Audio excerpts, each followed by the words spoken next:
Hello and welcome to Yoman's Rising Streamers podcast, the podcast dedicated to developing streamers and their rise to the top. I'm your host, Yoman21A, and today I have the honor of being joined by Wynzki, a streamer who I think I picked up a while ago on through we'll talk about I think what streamer that is later. We'll have a little discussion about that. I'll throw that on to him, but just a little brief intro and just a little bit of fighting games. Recently had a little project that we're going to talk about. I was very excited for that, so I'm very excited to kind of dive into that and learn a little bit more here. So I don't want to spoil Wynzki too much here, so without further ado, here's Wynzki. How are we doing today?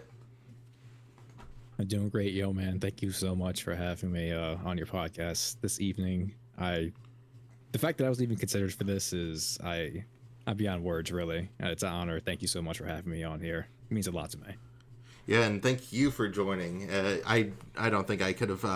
I think I picked a really good cast of people this time around. A lot of personal people, people that I've just noticed really stood out to me. So don't sell yourself short, Wynzki. But I'm gonna get outside of that for juicy flattery stuff. We're gonna get right into the thick of things here. So since I didn't want to spoil it for you, I want you to tell the audience more about you. Who are you? What do you stream? Where you're from? All that good stuff. Tell us a little bit about yourself. All right, perfect. I guess the best way to start would be the way that I kind of start streams. So, hello everybody. My name is Wynzki, the Twilight Emissary. I am a variety streamer on Twitch. I recently have been playing a lot more JRPGs in the RPG genre, but I am a avid fighting game fan. I love horror games as well, third-person shooters. I play just about a little bit of everything, but just like anything, if it holds my interest, I'll play it. If not, I'll drop it, and I can work for just about any genre in reality. As far as I don't really have a schedule yet. It's pretty much as I have it, I will jump on and play a few games. I've been a little bit more lenient on myself when I felt like streaming needed to be like 6 to 8 hours and dedicated to that, but sometimes just having a 2-hour quick setup is usually sometimes better. So Right on. We're just gonna keep moving here. We're gonna get into some more of the more in-depth questions later, where we're really gonna dig into those. But just to get to know you a little bit, what initially got you into gaming? Like, what brought you to this point? Where did you start all your gaming experience? I guess my gaming experience started from when I was born. I was kind of just handed a game system on my first birthday. So originally I am from Jersey. I moved to California about 7 years ago.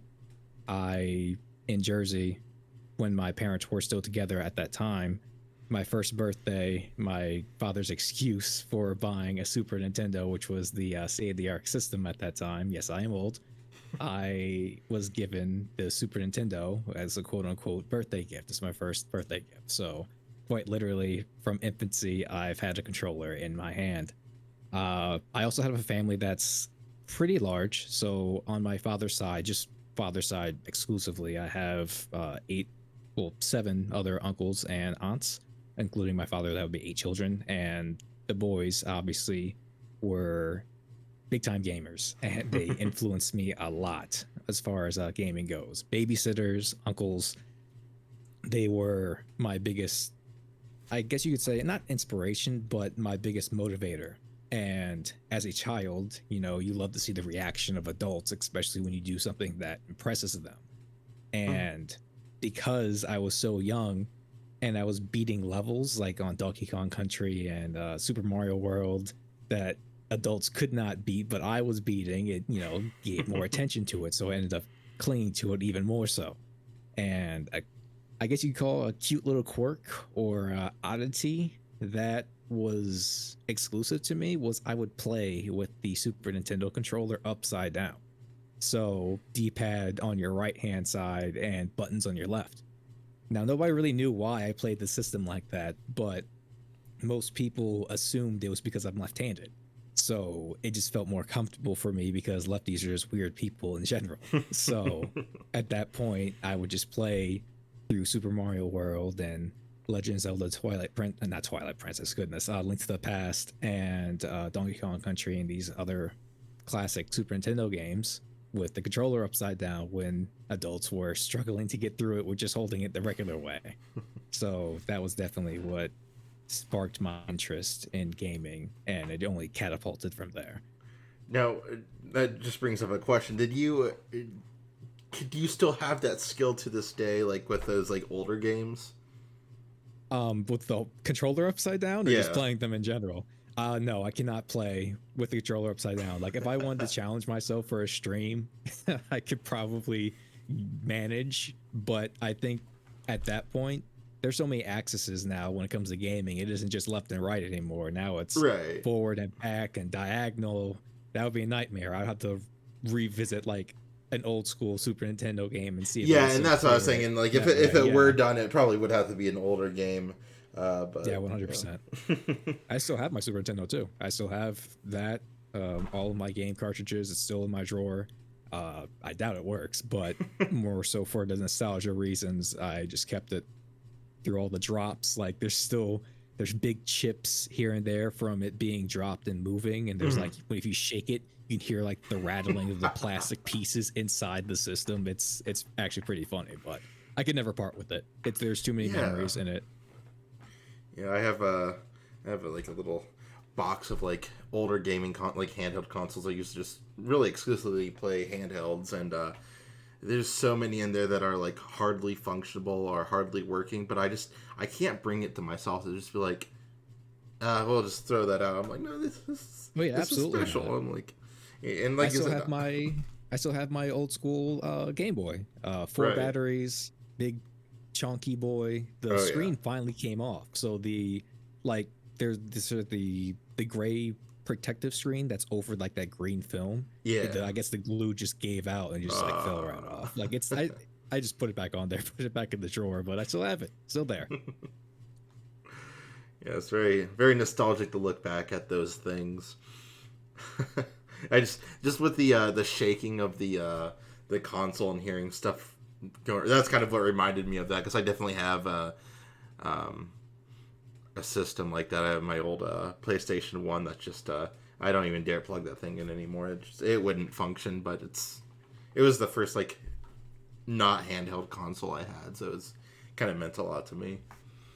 I'd imagine so. Like I didn't really venture off outside of Nintendo until I was much older. Like I won't say around middle school Mm-hmm. because I that was almost exclusive for going to other families' houses. Like I had cousins that had Sega systems. I never owned a Sega system Mm-hmm. ever. I never owned like even Dreamcast. Like these were some of my favorite systems to play when I went to other families' houses, but I just never owned them. The Sega Genesis, the Sega Dreamcast. I never owned a PlayStation until the PlayStation 2 when Kingdom Hearts came out because that was like I needed this game.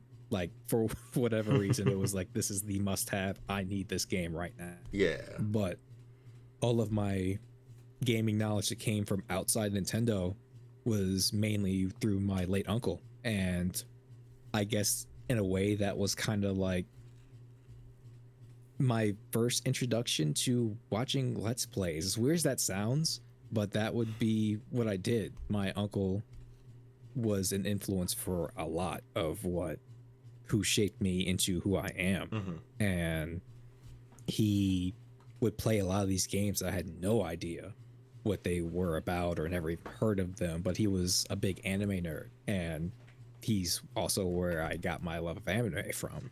And so he played games like Fatal Frame, which would keep me up till like long after he was done playing it. I was just on my grandma's couch just like terrified, just staring at the ceiling because I'm so scared of that game. I just could not go to sleep. But those are memories that I would never want to forget. Mm-hmm. I spent so much time down his basement. Yeah, it's funny, my uncle living in his mother's basement, but just watching him play games like Final Fantasy VII and Final Fantasy Tactics and Fatal Frame and so many other games like just like super jank and messed up Inuyasha fighting games. Like it's just so much just in that basement that molded me into who I am, that it's just funny looking back and reminiscing on things like that. Funny that you mentioned Final Fantasy VII because I'm doing the playthrough of the the remake right now, and hopefully continuing on in the trilogy. And I can't remember if it was like you or another one of the streamers I'm close with had a discussion when I learned the other day that the original Final Fantasy was on 3 discs. Yes, Final Fantasy VII. I didn't know that, and that was my introduction just a few days ago to that wasn't the only game that did that. I didn't know that other games at that time went on multiple discs. That's new to me. That is brand new. Yes. My favorite Final Fantasy VIII was on 4 discs, and that's a mess. That game is a train wreck, but it's good, and it's also my introduction. Usually the Final Fantasy that you're introduced to, or the one that you play first, usually ends up being your favorite, which is why that one is my favorite. Mm-hmm. Yeah, I'm sure we'll talk about that a little bit more later, some of your favorite games. But before we get to that, we talked about what gets you in the gaming, but as a content creator, who were some of your inspirations growing up? Who kind of inspired you? Before maybe streaming was a thing, like YouTube. That was a common thing I think a lot of us had growing up. What content creators did you watch? It's funny. I didn't jump onto the YouTube train until much later in life. I had a cousin that introduced it to me. And I didn't really know anything about it, to be completely honest. I started with watching people like, I'm not sure if you're familiar with him, but Ray William Johnson. Mm-hmm. He was a YouTube creator that I guess you could say popularized the reacting. That's pretty much what it was. He was a reaction video channel, and he reacted and made stand-up jokes, almost like a comedian, like I'm trying to think of what it would be called, like an observation comedian. And he would watch videos, make wisecracks. They were very short videos. It's almost like he invented what a reel or what a short clip was before it was even considered. It was just 3 short clips, him making fun of them, and then moving on with your day. And that was his whole thing. Equals 3. Yeah. And he introduced me. I never watched YouTube for literally anything. I had no interest in it. I didn't see the appeal until I found Ray William Johnson. Then I started watching him, and that was the only channel that I watched. And that's a habit that's picked up throughout the years, is that I usually will just stick to kind of like the creators that I like. I don't really scroll or search or watch random clips. I just like watching the creators that I know, and then moving from there. After that would have been Markiplier, and that was soon after my uncle had passed away. And the main reason that I gravitated towards him was because he played horror games. And again, that reminded me of my late uncle, was his fascination and his love of, horrors, as specifically like Japanese horror. And what Markiplier did for the horror community and for indie horror developers was kind of make those games not seem as scary. He was very silly, he was very goofy, he was having a lot of fun with it, and he made scary things not seem so scary. Like he made it sounds weird, but if he translated it in my brain, almost that scary doesn't have to mean bad. It can mean something else. It doesn't have to mean sleepless nights. You can also gain enjoyment from it because there's more to layers of horror than just cheap scares or just jump scares or whatever. There's a lot more that's involved in it. And I stuck to him for a long time, but then it's no fault of his own. He wanted to do other things, and he grew as a content creator, and he's huge. He's massive.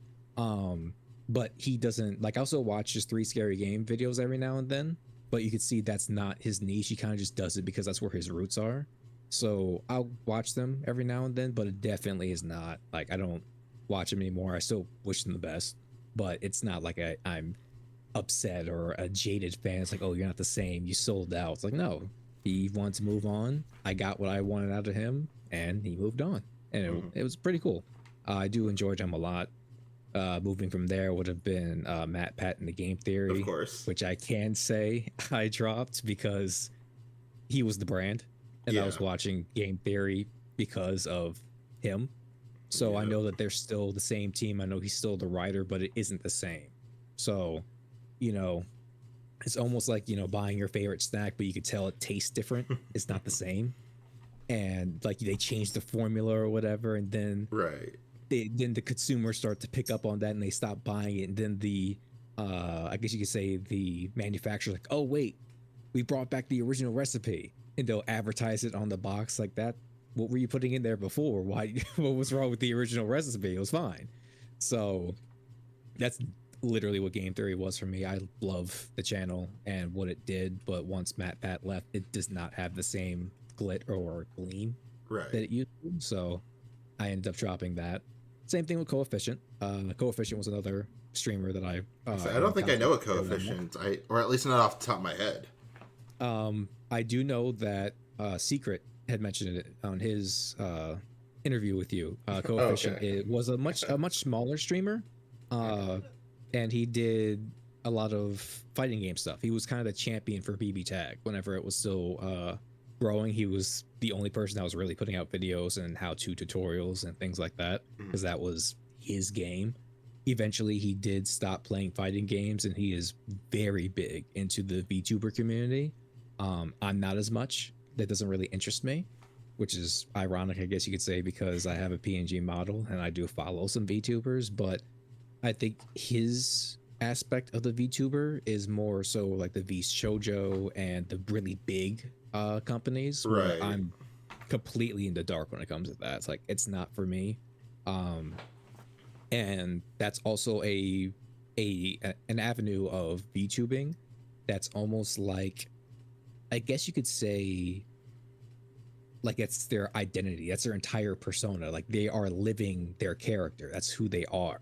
And that's not really what I am there for. I'm more so for, I like VTubers that this is their aesthetic, it isn't who they are, just what they like to represent as. Not Right. so much this is who I am this cute shark girl that plays video games. It's just my model is a cute shark girl that plays video games, but I am a human behind this kind of Right. situation. We don't have to pretend that I'm graduating and moving on from this. It's like, no, that's not for me. Again, I wish Coefficient all the best. It's just not my Just different styles. only content creator that I still watch right now up to this day would be Maximilian Dude, and that is both for streaming and for YouTube videos. He's pretty much stayed the same. He's the dude. I mean, if you're in the fighting game community, you kind of just know who Max is. That's just the guy at that point. Right. And so that would be more maybe the other streamers that you look up to today. Anyone else on that list? Any other streamers that you really look up to and kind of draw inspiration from? Oh yeah, absolutely. With Maximilian and well, I guess I'll start with Maximilian. With Maximilian, what inspired me, or what I look up to from him as a streamer is that he's even advertised it himself, is that he wanted to create a platform or a channel that was just kind of like recording you playing video games with your dudes, like you're just playing with the guys. It's you sitting on the couch, passing the controller around, talking about nerdy stuff, what movies you watch, what animes you watched, things of that nature, playing games, shooting the shit, and it's just a break from reality. It's like that little oasis, and that's always what I appreciated about him and his channel. And to be fair, while I am more focused on Maximilian and not so much of Yo video games as a whole, over time I have started to appreciate Yo video games as a whole, but it isn't as much my enjoyment as much as I do with Max. And I think the difference being is that you can almost tell, like, the engagement is completely different.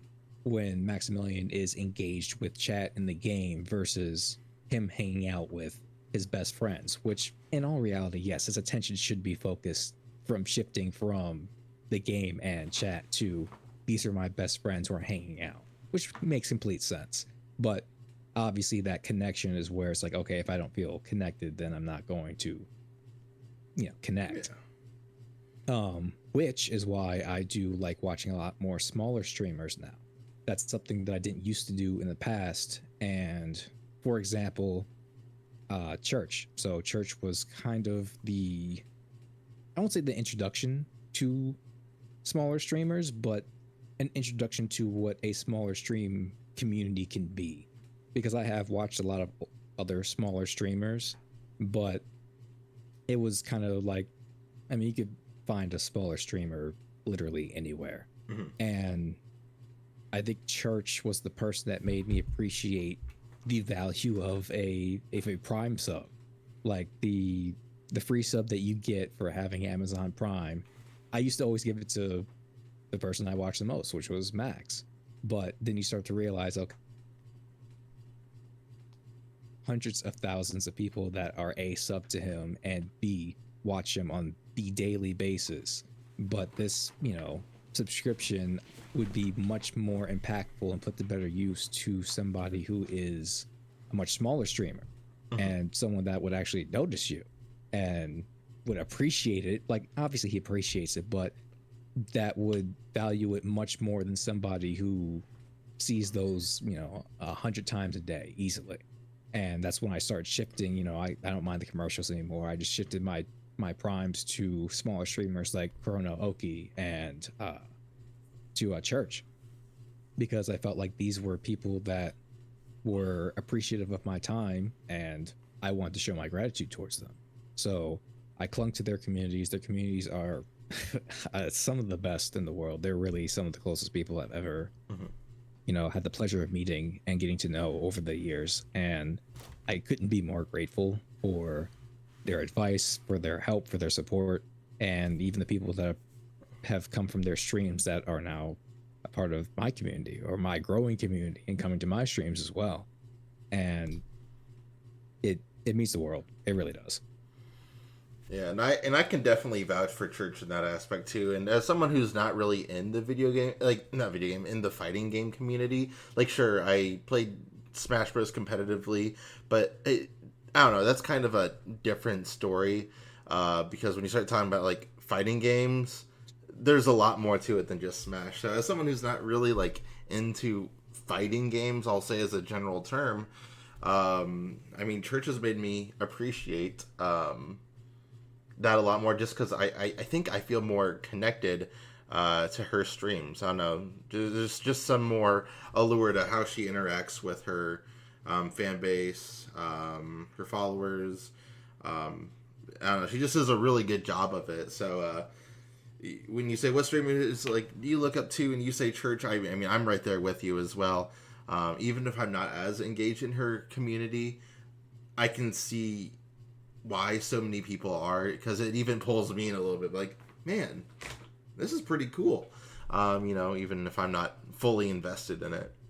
Yeah, she definitely has a gravitational pull. And it's funny because my brother had been telling me about her streams and how he was going to her streams. He literally would talk about Church streams almost like he was like a personal friend. Like, this is somebody that he knew in real life. Like, and I was like, yeah, okay. But I was still like, I think it was one of those things where I never really used Twitch to watch multiple people. I pretty much just stuck with Max. It was like, okay, this is the only person I'm watching. Yeah, okay, that's cool, whatever. And then eventually my curiosity started to leave a little bit, because I was already watching Chrono Oki and I'm a mod for his channel. So I was like, okay, I'll branch out. And there are times that, he was going through a dark time and he had some family issues, so he wasn't streaming for a while. So if I wasn't watching Max and I wasn't watching Kuro, it was like, okay, well, let me just check out what Church is like. And so I ended up checking out Church's stream, and I enjoyed myself a lot more than I expected. And it would start off with me just lurking, like, all right, I'm not going to really engage. I'll just lurk in the background. and slowly but surely it was pulling me in. And then I met one of my old friends that I lost contact with in Church's stream, which is Anima. And Anima Oblivia is somebody, they're a really good artist. That they were my training partner when BB Tag had first started, coming out. Mhm. And I ran into Anima online, and like we would just go back and forth, and eventually we added each other, and that was like my hardcore training partner. Like I would literally play BB Tag with Anima at least once a week, and then I just dropped the game. I wasn't playing it anymore, and it was just funny how it just came full circle, and I ended up meeting Anima again, and then finding out that Anima is a part of Church's esports team. And I'm like, oh, I had no idea. And then it's Small world. funny as, again, we were talking about this earlier, how hindsight's 2020. I'm like, well, I wonder what would have happened if I just would have stuck to playing BB Tag with Anima all those years ago and I never dropped it. I wonder how much differently things would have coursed out in the future. But you know, it's just funny looking back on it, how small of a world that it is, that if I just would have listened to my brother sooner, which I don't say often, and he's gonna have video recording of this now of me saying it, but if I just listened to him sooner about that, I would have been a lot more deeply ingrained in church's community and probably would have reconnected that. So it's just funny how things turn out that way. Right. And I know it's always hard to give your siblings credit where credit is due, but Oh, absolutely. He is 9 years younger than me. I'm not going to give him credit that easy. There's no way. I love that. That's so fun. So I know you mentioned a couple of these people before, and don't be afraid to dip back in because you got some amazing people on here. But who are some of the people that help you grow your stream? It can be anyone from someone you work with regularly, chatters in your chat, artists, really anyone who has helped you along the way. Give some much needed shout outs. All right. I think it goes without saying, but number one on there should probably be a guy called Yoman 21A. This person actually put me on his podcast, so it's I've never done something like this before, but it's actually really cool. I don't often get an opportunity or a platform to talk about myself, so having this little, I guess, excerpt to do this in is pretty cool. It's a pretty cool setting. But yeah, I've already talked about at the beginning. I am beyond appreciative for even being considered and giving me a moment of your time to do this. So yeah, it means a lot. It means the world. So thank you, first of all, for that. Yeah, no problem at all. I'm glad to have you. I really am. I did gush a little bit about church. Church's community has been very supportive and very helpful as far as growing on my platform was concerned. Just something as simple as her being one of the few people I've done a collab with. I've only done one so far, which was my game show Meter Management, which was a ton of fun. And the fact that she was able to show up, like, she didn't have to say yes. And I know in this industry, especially when it comes to streaming and things like that, it's very give and take. It's like, okay, I can do this for you, but what do I really gain from showing up on your stream? Like, do I really gain anything from, it's one of those literal, it is a lot of fun, but at the same time it is a business. And it's like, okay, I'm spending this amount of time for my day to do this when I could have been working on this video editing project or collabing with someone that would grow my community or working on this project over here. But she entertained me, scuff and all, and still came onto my game show and still entertained my silly little adventure with that I do plan on returning to. I've already been working on it today, so very excited to do that. So I can't thank her enough when it comes to that, even with her rating me and I rate her back, giving me shout outs when I go to her stream. She's been a big help when it comes to that. Following that would be, I guess, another contestant on the Meter Management game show, which would be Kurano Oki. He was the first smaller streamer that I really gravitated towards and connected with, another fighting game streamer. He's been actually expanding his Horizons 2, normally he had a very strict schedule where it was, this is uni night, this is indie game night, this is what was the other game you played? Plus R. You would play Guilty Gear Plus R. Sometimes you dip into something different like a Grand Blue or a DNF, things like that. But now he's playing every Wednesday night. He's been playing Final Fantasy 14, the MMO. So it's interesting to see him play like other things now. He isn't just playing fighting games. He's expanding into an MMO that's in his rotation, which is super cool. Very happy to see that. Unfortunately, it's a little hard sometimes to link up my times with his, so I can't always watch him. And he doesn't always stop by because I've been playing Persona 3 and he wants to play Persona 3, so he doesn't want to be spoiled. So I feel bad because I'm playing a game that he doesn't want to be spoiled by. And he's like, hey, I want to stop by, but you're playing Persona 3. It's like, I can't watch that. The same thing with Church. Church doesn't watch because he's like, look, I'd stop by your streams, but you're playing a game that I want to play myself, or I'm currently playing, so I don't want to be spoiled. I'm like, okay, I get it. So it's perfectly fine when it comes to that, but Kuro he was the first channel I was put onto a mod. So yeah, his community's been super supportive and they want to be a part of the meter management game show as well. So I'm looking forward to collaborating with all his friends as well and bringing Kuro back as the returning champion for the game show. So that'll be a lot of fun. Following that would probably be Platinum Egg. This is an interesting one for me because Platinum Egg, I probably have the least amount of a connection with and the least amount of, I guess you could say, knowledge or any kind of communication, really. I wouldn't even really call Platinum Egg an associate, which is weird, that I'm kind of giving her a shout out, but I can't even remember which stream it was. It might have been my Super Mario RPG. Yeah, I think it was when I was still playing Super Mario RPG. And she was pretty close to the end of it, if not finished it. And she just gave me a random raid. This wasn't somebody that I knew. This isn't somebody that my brother knew.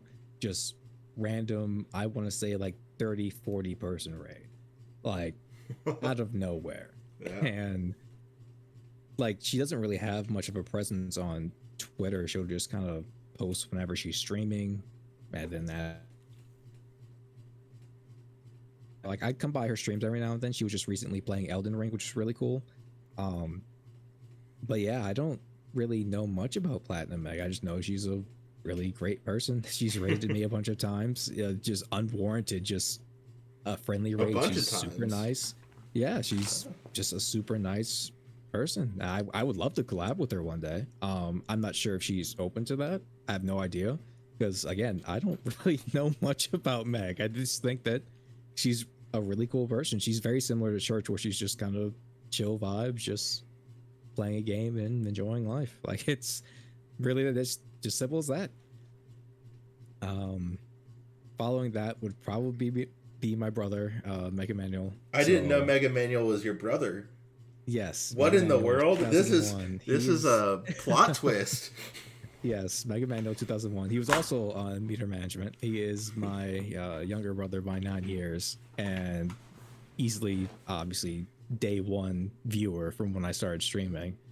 He is also a fantastic artist. He's the person who made my model or my PNG model. So, and it was literally off of just my ramblings of what I wanted my character to look like, of just different inspirations from things that I liked, things that I'm passionate about, what it looks like certain things about my facial features or me, and just giving him as descriptive of a explanation as possible. And he just gave me a rough sketch and we just built from there. So yeah, he is, and it turned out really well too.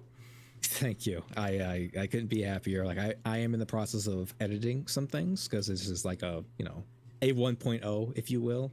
So I will be updating it, but at the same time, this is I couldn't be happier. This is exactly what I wanted to at least get started. I just wanted to have something to start and to move forward from there. And again, I'm A lot of this stuff was just kind of just learning things on YouTube, learning how to make the PNG model move. What do I need? Things like that.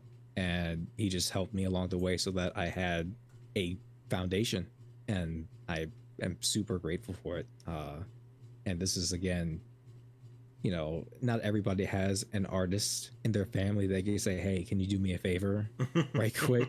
Because I don't ever want to take advantage of his kindness, because I would much rather him be working on a commission where he can make money. Because I could go over there and say, "Hey, I'm affiliate now. Can you make me some emotes right quick?" Or, "Hey, I'm affiliate now. Can you make me some badges right quick?" I'm like, I don't want to bother him. Like, he has other things that he can and should be doing. I shouldn't take advantage of the fact that he is my sibling to get free stuff from him. And I would never want to abuse that, because I am grateful for what he has already done as far as that.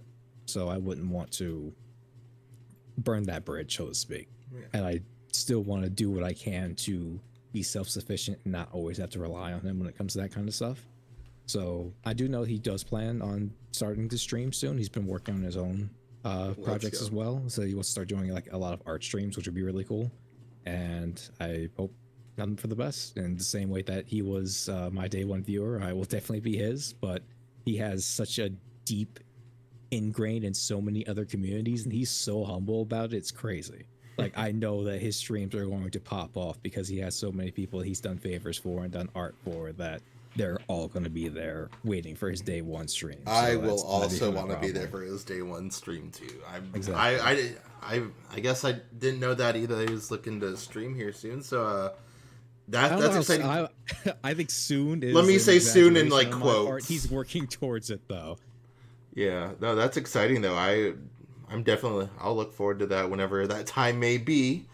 And maybe one day he'll earn his way onto the Rising Streamers podcast too.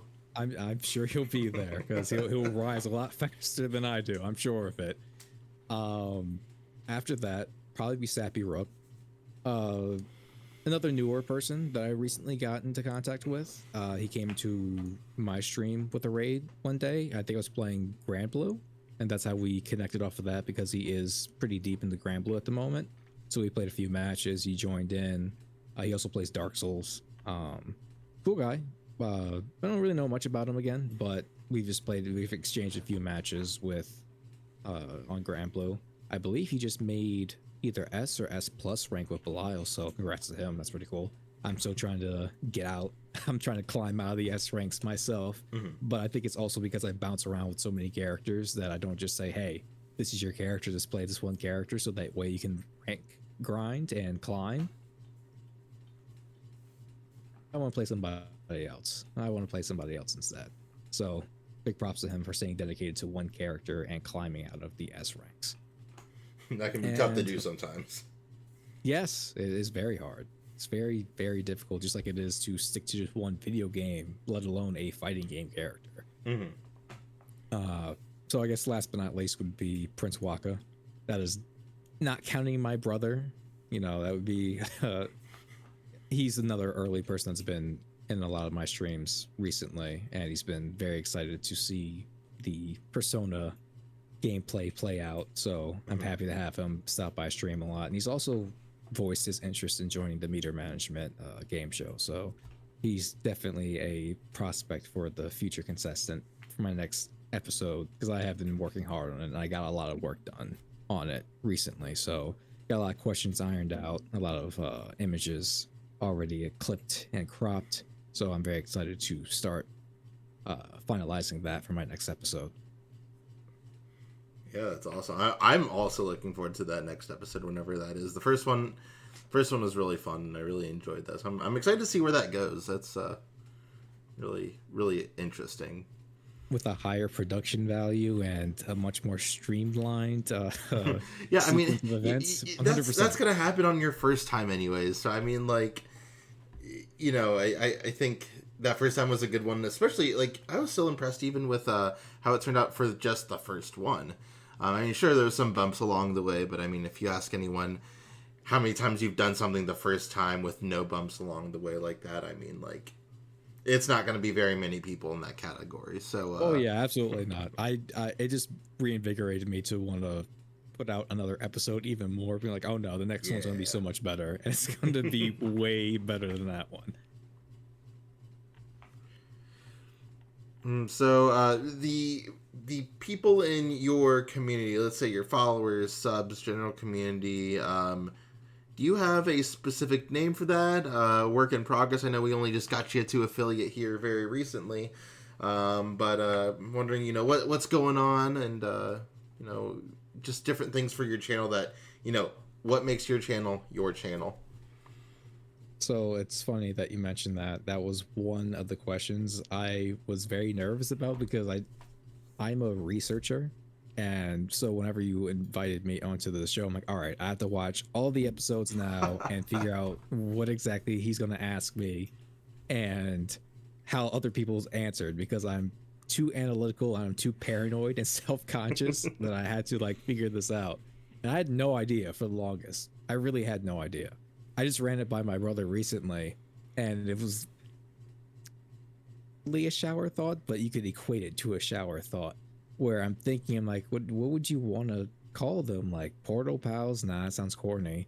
I'm just bouncing around ideas. I'm like, what do I call what do I call my community? I have no idea. I never thought about it. Never put any inkling of a thought into it. And so I started thinking about what the name of the character, or what I guess you could call the theme of it, the Twilight Emissary, or the Emissary of Twilight. I'm like, okay, what is that? Like, all right, the portals, and what are portals, and liking that to, okay, they're gates.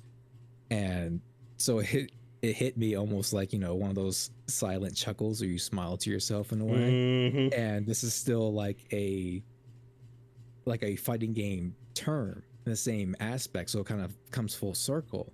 I'm like, okay, so people that come to the portal, they're keepers of the portal, they're keepers of the gate. And like, I got it, they're gatekeepers, so they're the gatekeepers. And just like, and I know you're not too in depth or ingrained into the fighting game community, but like a gatekeeper is somebody that keeps someone from ranking up. So if Right. they're like Yeah. at the top of their rank, or they're about to promote, they're like, oh no, they slap them back down. Absolutely not. You're not allowed here. Yeah, like go back. So it's still like a kind of a cheeky reference to the fighting game community, and then obviously, gatekeepers of letting other people into what their niche is, or what their genre is. Like, oh, okay, gatekeepers of this anime. It's like, oh, you're not hipster enough to like this anime, or things like that. So it's still kind of like, a funny little tongue-in-cheek reference, but it's literal in the same aspect. So the more I thought about it, I'm like, okay, I really actually like this name. So I ended up sticking with Gatekeepers, because I think that's probably the best name that's going to link that back to my channel. And I thought it was pretty cool. I know I had you mentioned like the little like chuckle to yourself. That was I think because where mine came from was I think and I'll have to go back and see if I can find it in the video, since I think I have all my streams saved still from me in secret. I think we had a Minecraft stream one day last year, and I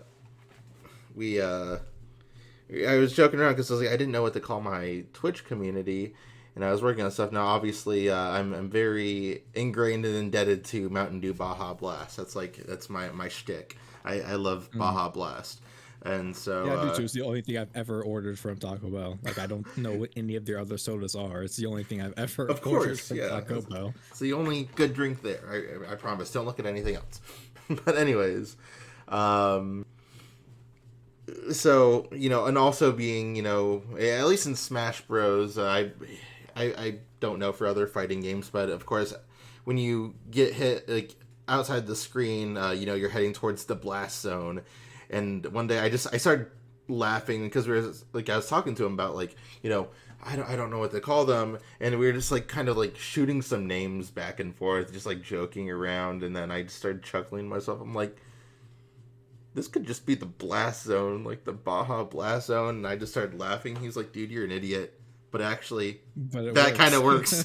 And so that's why so that was shared chuckling experiences there, and that's what that reminded me of, and just how that came about, because we were just, I don't know, just on Minecraft sometimes it gets a little tedious, and we were just shooting the shit or whatever, and then I don't know. Not everyone can Sometimes have, just yeah. fun conversations just come out like that when you're playing a game like that with friends, and And that's not everyone can have a cool name like the Secret Society. Like, yeah, no, that one's I, absolute baller. yeah, it's peak. Like I get it, but not everyone can have the Secret Society or the Dub Club. Like The I see, I Dub watch your Club, videos. I yeah. watch your videos. I You I'm did your flexing research. here. I did my research, but yeah, not everyone can have these cool names. I was like, I don't know what I'm calling my like I Wynzki doesn't play on anything. I can't. I'm like, I have no idea what to work with that.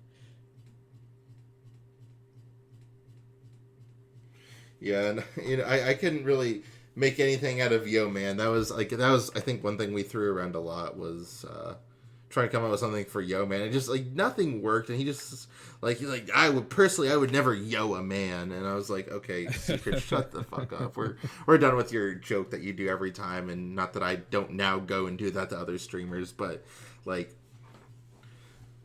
But yeah, I mean, like it was hard. I mean, like it took me a while to actually come up with that because you want something that's like something that sticks. You don't want to come up with something lame like I don't know.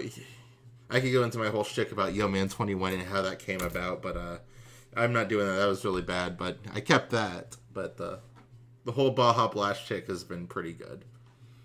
Yeah, it works, and so circles back around. Like for me, like I said, it was I'm a pain.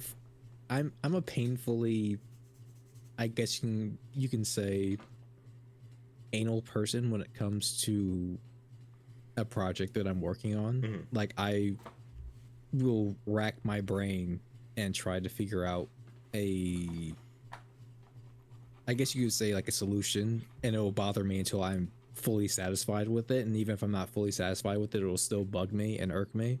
Mm-hmm. And it won't be like a non-stop I'm always thinking about it, but it'll almost give me like anxiety if I have to circle back around to it and think about it. I'm like, oh, I gotta still figure out what I want to do with this.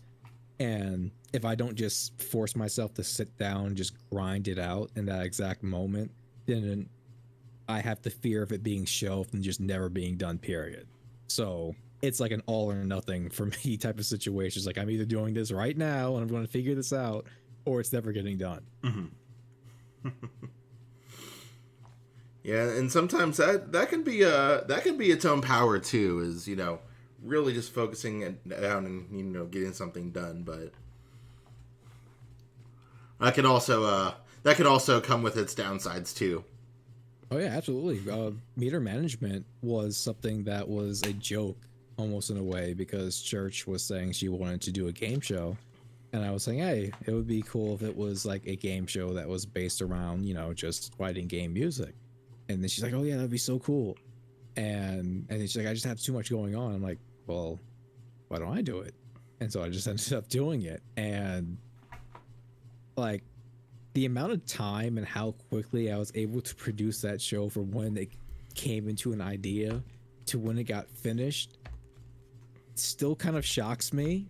And probably because I rushed is why there was, not, I won't say there was a lot of errors, but there's more errors than I would have liked to be. Mm-hmm. But I don't even want to say I was rushed because I wasn't really rushing. I was working at a steady pace, but my mind was working so much faster than my knowledge about programming and how to get everything set up even new, because from my very entry level of OBS and how to work that program, I didn't know OBS could do even half the stuff that I made it do for that stream. Mm-hmm. I had no idea I was able to make it work that way. I didn't know that OBS is pretty much like streamers Photoshop. You can do so much with that program. It has a high ceiling.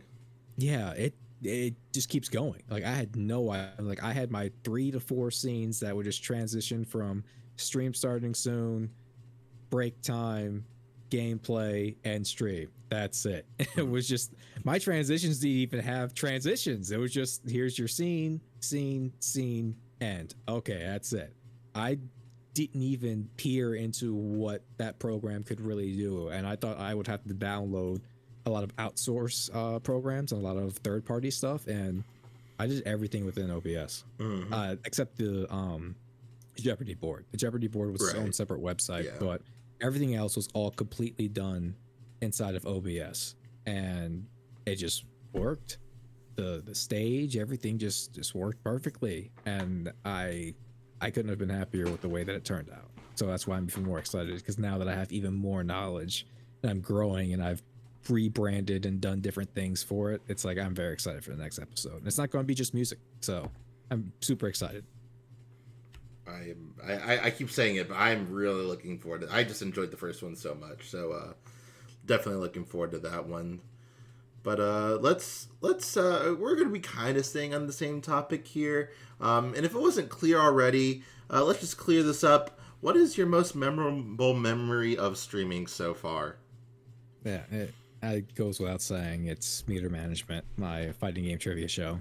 I So, think that that is something that can easily be a program or a project that I would happily put on like the top of like my about me on like a Twitter page or on Twitch, like, you know, yeah. the host of Meter Management. Like, I really want this thing to take off. And I I had a lot of fun with it. And I have so many ideas with it, and I'm always bouncing them back and forth between my brother. I'm like, hey, you know, what do you think about this? What do you think about that? And coming up with questions, and it's a lot of work. Like, you would Oh think that yeah. it's easy to come up with the categories.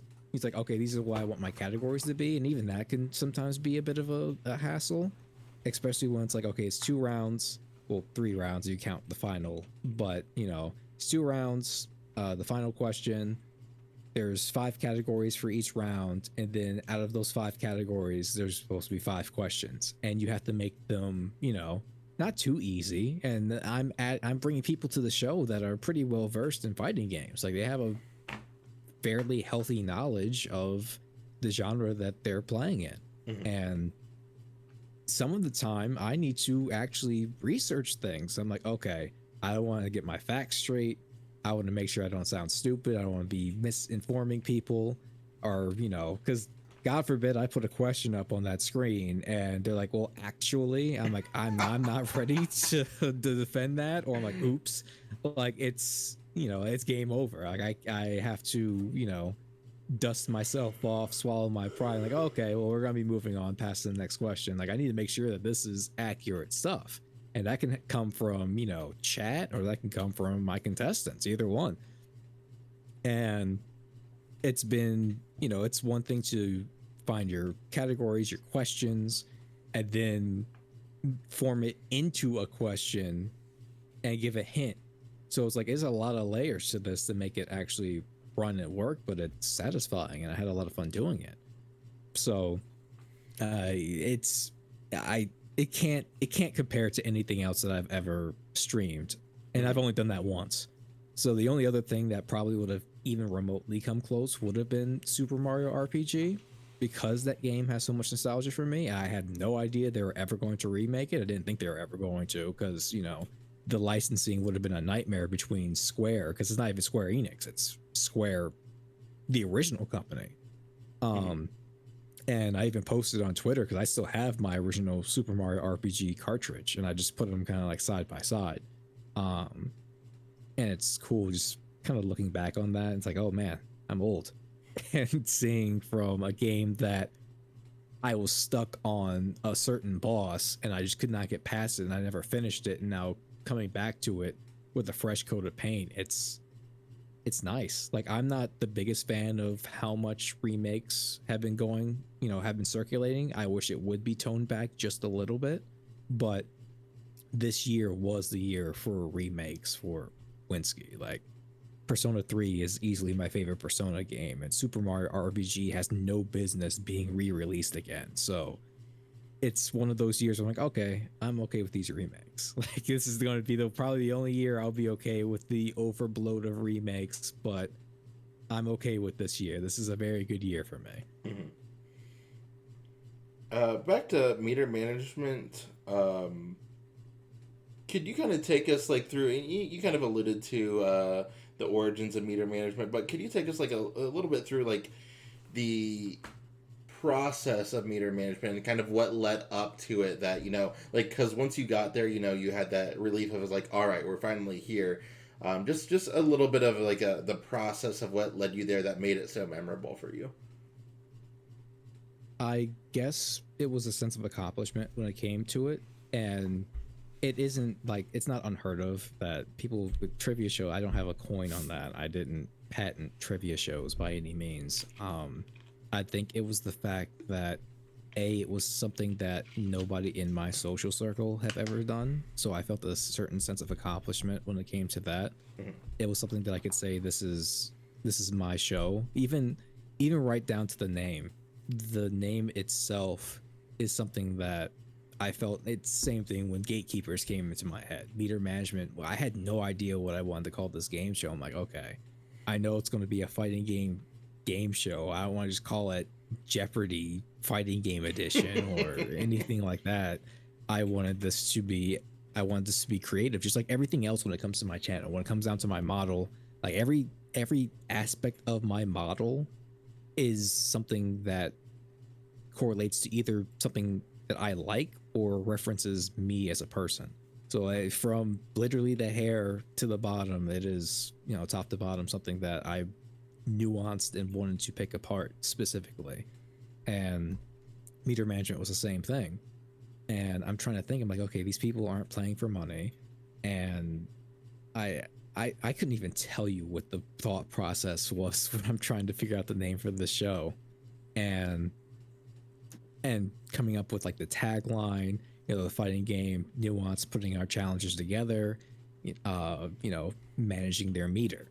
And it was, I think what came first was what I wanted the points values to be.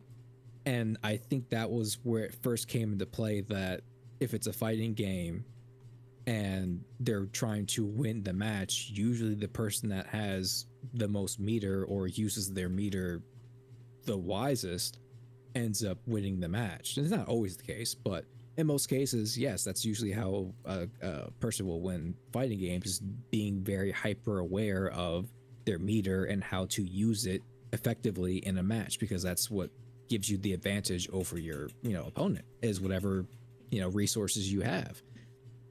And it just kind of clicked. Like, meter management is a fighting game term, so it was able to just, it kind of just rolls off the tongue. Mm-hmm. And I am going to change. I already, you'll see it later on when I do my second episode, but I did rebrand the font, and the title's still going to be the same, but it's going to look a little bit different. Because I kid you not, I found literally the perfect font. And it's not going to make sense me explaining it to you, but the easiest way to explain it is that this font ends up making the E's look like bars, like bars of meter for fighting games. And it was one of those most euphoric moments. Like, I love this font. I have to have this font on my next show. And I showed it to my brother, and he was like, oh yeah, that's amazing. So I couldn't have been happier with the font that I found later on. And it's just like, it's there. That is the font. It's never changing. I don't have to edit that. I'm never going to need to rebrand the font or the name ever again, because I couldn't be happier with the way that one turned out. Mm-hmm. I'm probably going to change, like, maybe the color or something. I'm going to see what I could do with that. But everything in regards to that, I was like, yes, that's finalized, set in stone. We're done. Put a pin in it. We can move past this aspect of this show. And I'm also happy that it's not going to be just music this time around. I think it was a good platform, but bouncing back and forth between, all right, close this window, open this window, play the video, play the track. And it's a lot of bouncing back and forth without having like my own program that I coded. And I think I would eventually start to run out of music very quickly. I'm like, all right, if I can just have this as a category that repeats itself for every segment, then yes, we can do that. Or just have like one category and that's it, and we'll keep moving. Mm-hmm. But having it for all my categories and all my questions, and trying to formulate a question every single time and try to make a different category every single time from the exact same topic, sounds like a task that I don't ever want to burden on myself for the foreseeable future, because that would probably only last 4 episodes. Having it more expanded to just general fighting game knowledge seems like it would be a much better time, and it was a good platform, and then moving forward from that. But just talking about it, like I said, every bit of, I guess, creativity that I can muster or pull out goes into that show, and trying to make it as entertaining as possible from a spectator's aspect as well as someone who is playing on the show itself. And I think a lot of that inspiration also comes from, because I know Nintendo used to do it for a little bit when they had their like cute little Nintendo channel segment thing. Like, I don't know what to call it. Like, it's, for lack of a better word, I almost felt like it was a kid show that Nintendo put on there, and they would do like, name that tune, and they'll play the song for a certain amount of seconds, and you have to guess what game it's from or whatever. Like, oh, that's Dire Dire Docks from Super Mario 64 or whatever, and things like that, where they would like have that. And those were segments I did enjoy, because I love video game music with a passion. Like, I really enjoy BGMs and OSTs for games, not just fighting games, but for video games in general. It's easily some of the most enjoyable music. Like, a game's music can pull me in just on that alone. I fully agree with you there. And so that was, fighting games at the exact same thing. And I've seen fighting game trivia before, and it's like, oh, it's a lot of, I don't want to say boomer knowledge, but it kind of is in some aspects, where it's like, oh, what, how many frames is this fireball from this character in this game? Like, okay, like, it's very dry. We can make this more fun. There's a lot more fun things about fighting games than just, frame data and things of that nature. There's artwork, there's music. And just to give you a little peek or a little spotlight into one of the questions for my next next category for my next episode, I was inspired by another streamer that I used to watch. She's a little bit bigger. I'm not sure if you know of her, but her name is Monarch. That's the name that she goes by as a streamer, but she was Lee and Lee, or Amelie. She did a lot of anime music covers. She was a vocalist, and now she's like a voice actor. Does a lot of other things as well, but she has a VTuber model called Monarch. So she does this. She does a segment with another VTuber called Sayu, and they've done like their smash and passes with these anime characters. And they have. I never watched the video, by the way, on this one. I've never watched a video on guessing VTubers by their ankles down, like from their feet. Like, if you can guess the VTuber model by just like their legs down, and how well they know their models, because obviously the legs and feet are parts of the models that you very rarely see. Yeah, it's like something that like a 10% chance of you actually knowing what a VTuber's full model looks like from head to toe. And so the segment was called Guess Those Grippers. I thought it was the funniest thing in the world. I still have not watched the video, but just that title alone. Yes, just that title alone. Guess Those Grippers. I'm like, I need to have this as a category on my my game show. So that's what I started doing, is that I have a segment for guessing those grippers on sprites for fighting game characters.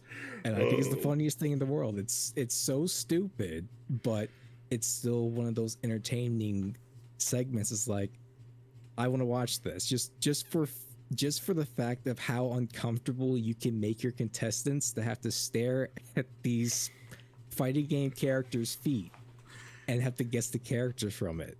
And then, why do you know that? Exactly. And it's really funny because I have some very funny characters that I picked from that people aren't going to assume. Like, people are going to assume just from the fighting game community, oh, I picked Jury. No, Jury's too easy. Everyone wants to meme on Jury's feet because that's the character. That's literally the entire joke within the community. I'm not going to pick Jury. That's the easy way out. I'm going to find other stuff because it's a lot more interesting and entertaining that way. Yeah. But that's just one category of so many more that I've already planned out and started working on. And I think those ones create more discussion among the contestants instead of like the one you mentioned, like how many frames does this move from this game, blah blah blah. That doesn't really garner much attention. That's just a fact. It's not really. Exactly. Not that those other things aren't facts, like what is this from, but like then you get in, like they had discussions about, oh, you know, I really like this song, but in like this game, and like I like how more natural that makes the flow of the contestants go, I suppose. Absolutely. And it's funny because there's so many aspects, or the show went so opposite. No, I won't say opposite of what I expected, but there were questions that I'm like, okay, like I had questions that I had picked out where I tried to even it out as much as possible. Was like, I think Church will know this one. I think that Kuro will know this one. I think that Mega will know this one. And picking them out, so I felt like it was almost as balanced as I possibly could be. That's exhausting, by the way. But trying to see is like, all right, I want this to be close and I want this to be gimmies. And then certain ones like name that ninja, where I'm expecting Kuro, like, okay, you're the ninja and you really like ninjas. That's your shtick. You love ninja characters, and then out of those, I'm like, okay, this is not going the way I expected. Mm-hmm. And other ones were, okay, this is a Blaze Blue or Under Night song. Church should know this one. But Mega was really quick on the draw for some of those. And then obviously the buzzer issues didn't really help. And then the Final Jeopardy was like, okay, I don't think any of them know this. If anyone's going to know this, I think it's going to be Church, which she was. She was the only one that knew it. But I'm like, I'm banking on the fact that nobody probably knows this, but if one person does, it's probably going to be Church, which ended up being, you know, what happened. And she almost came back for a comeback victory. Mm-hmm. But because they played a little bit more conservative, it wasn't enough for her to come back for the win. So it was a lot of those things where every aspect of that game show, I was trying to make it as entertaining as a spectator sport as possible. Mm-hmm. And that explains why it's the most memorable. I put the most time and dedication. It's way different than just, without a doubt, all right, start up stream, open up Steam, and play game. Like, not to say that is a lot of work, but that's also why I've started to play RPGs a little bit more, because especially when it comes to a smaller community and there's not always someone there watching you, and some of those games don't have voiceover work, it almost forces you to have to talk, because right. Yeah, I could read the silent segments in my head, but nobody wants to come in for that. Like, why would you want to come in and just read text prompt on the screen? Like, that sounds like the most boring stream possible. So reading that in different tones or with different, you know, flares or effects, so that, you know, I'm by no means am I a voice actor, but bringing more attention that, yes, I am here and I am engaged and I see you, you know, in chat. I'm going to be, you know, putting my side comments here and there. It's like, all right, the one person in chat, I'm playing this RPG, is doable because I'm speaking out loud, and I have to speak out loud because I'm reading out loud. So it kind of forces me to be engaging in that way. Right. Okay, well, I think that definitely covers, I think, meter management and, you know, your most memory that I'm sure it'll probably come up at least a few more times. I mean, I could, you know, just tell watching you just how, you know, much work it was to put on, all that stuff. We can gush about that later. But let's move on for right now. Let's go more on the opposite. Let's change tracks here. What are some of the challenges that you have faced while streaming? I'm pretty sure that my challenges when it comes to streaming aren't things that you haven't heard before that other people don't deal with. Like, outside of this computer, life exists and the world keeps turning. Yep. So I'm, you know, as much as I would love to just wake up, come sit at my computer and just stream, and then I have a $500 paycheck waiting for me in the mailbox for streaming for X amount of hours, I'm not at that point.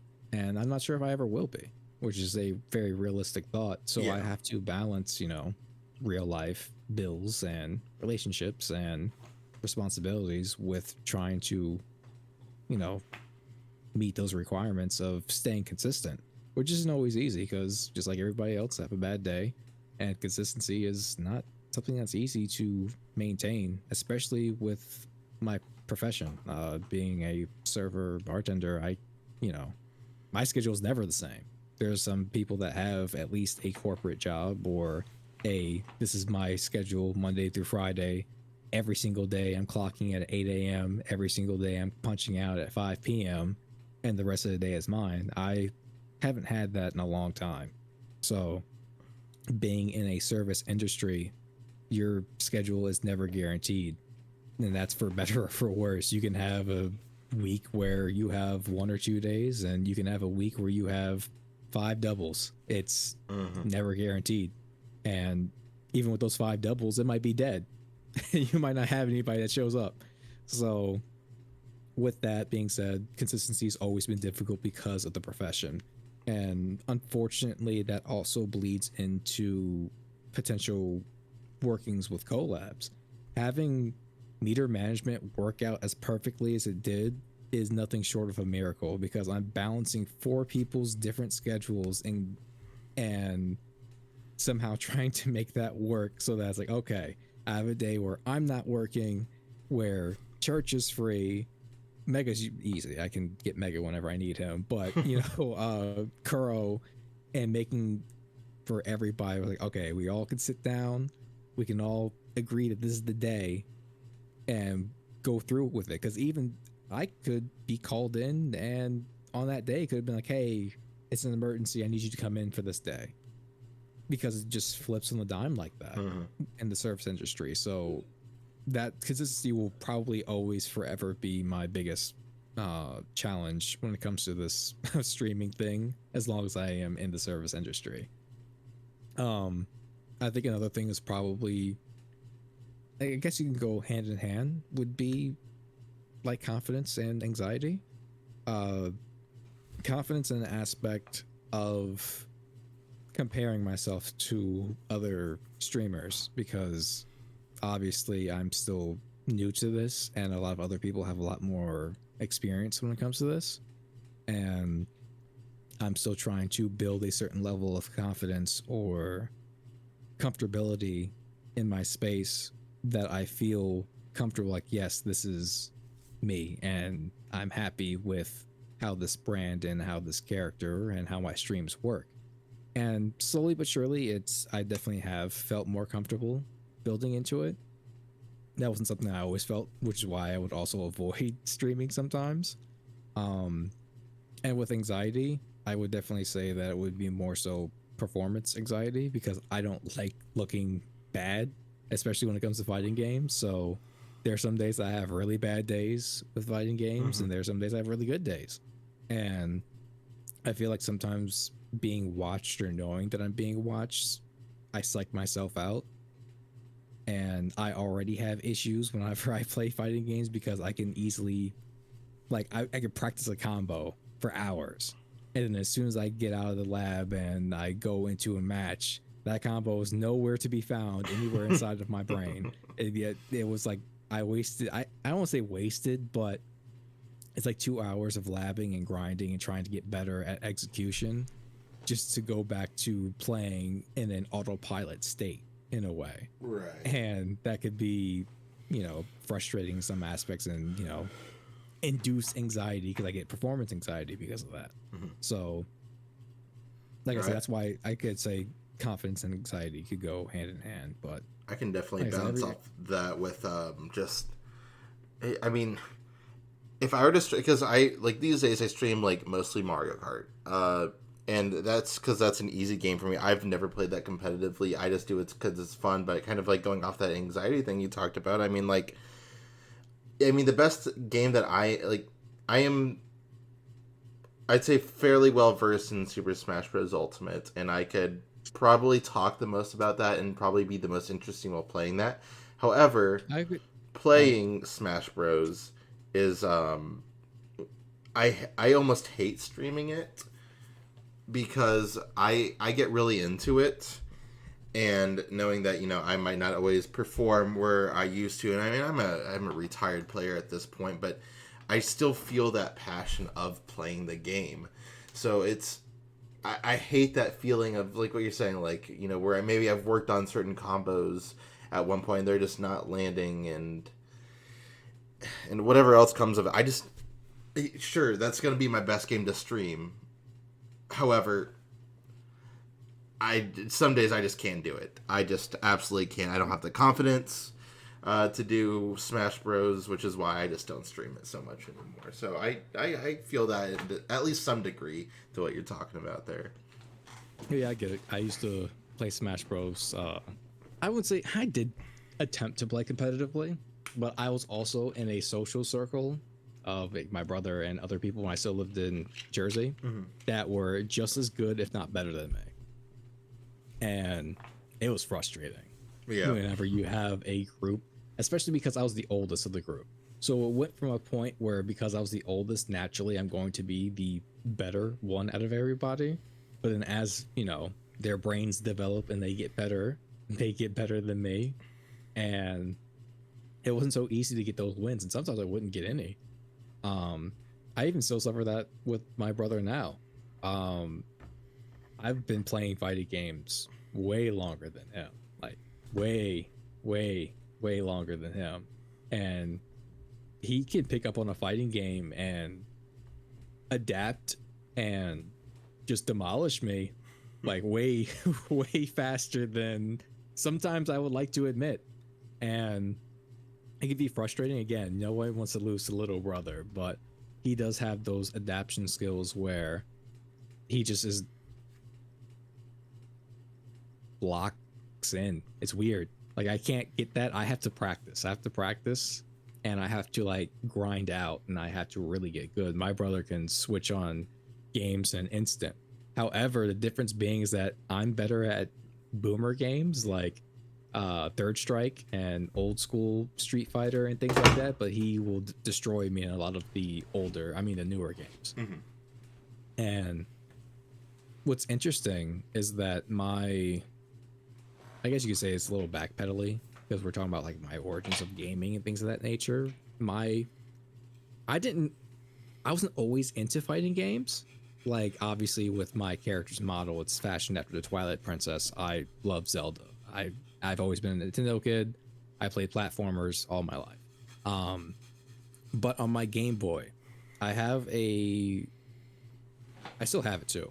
I have a game called Battle Arena Toshinden. And it was one of my favorite games. I didn't correlate, like I wasn't self-aware that this game that I'm playing right now is a fighting game. I just played it. Like it was cool. I love the music. The music is so good. Oh my goodness. The music in that game is so good. But it never correlated to me that this was a fighting game. Now, flash forward to, you know, my older self, years later, decades later. And I come across Battle Arena Toshinden again, but it isn't on the Game Boy and they're not 2D sprites. It's on a Sega system, which by the way, I told you I never owned a Sega system. And it was a 3D game. So similar to like a Tekken or a Virtua Fighter. And it is considered one of the original pioneers of the 3D fighter, like a Virtua Fighter. Like it was around the same time. It was Virtua Fighter, Battle Arena Toshinden, and Tekken. They were like the big three, I guess you can call it.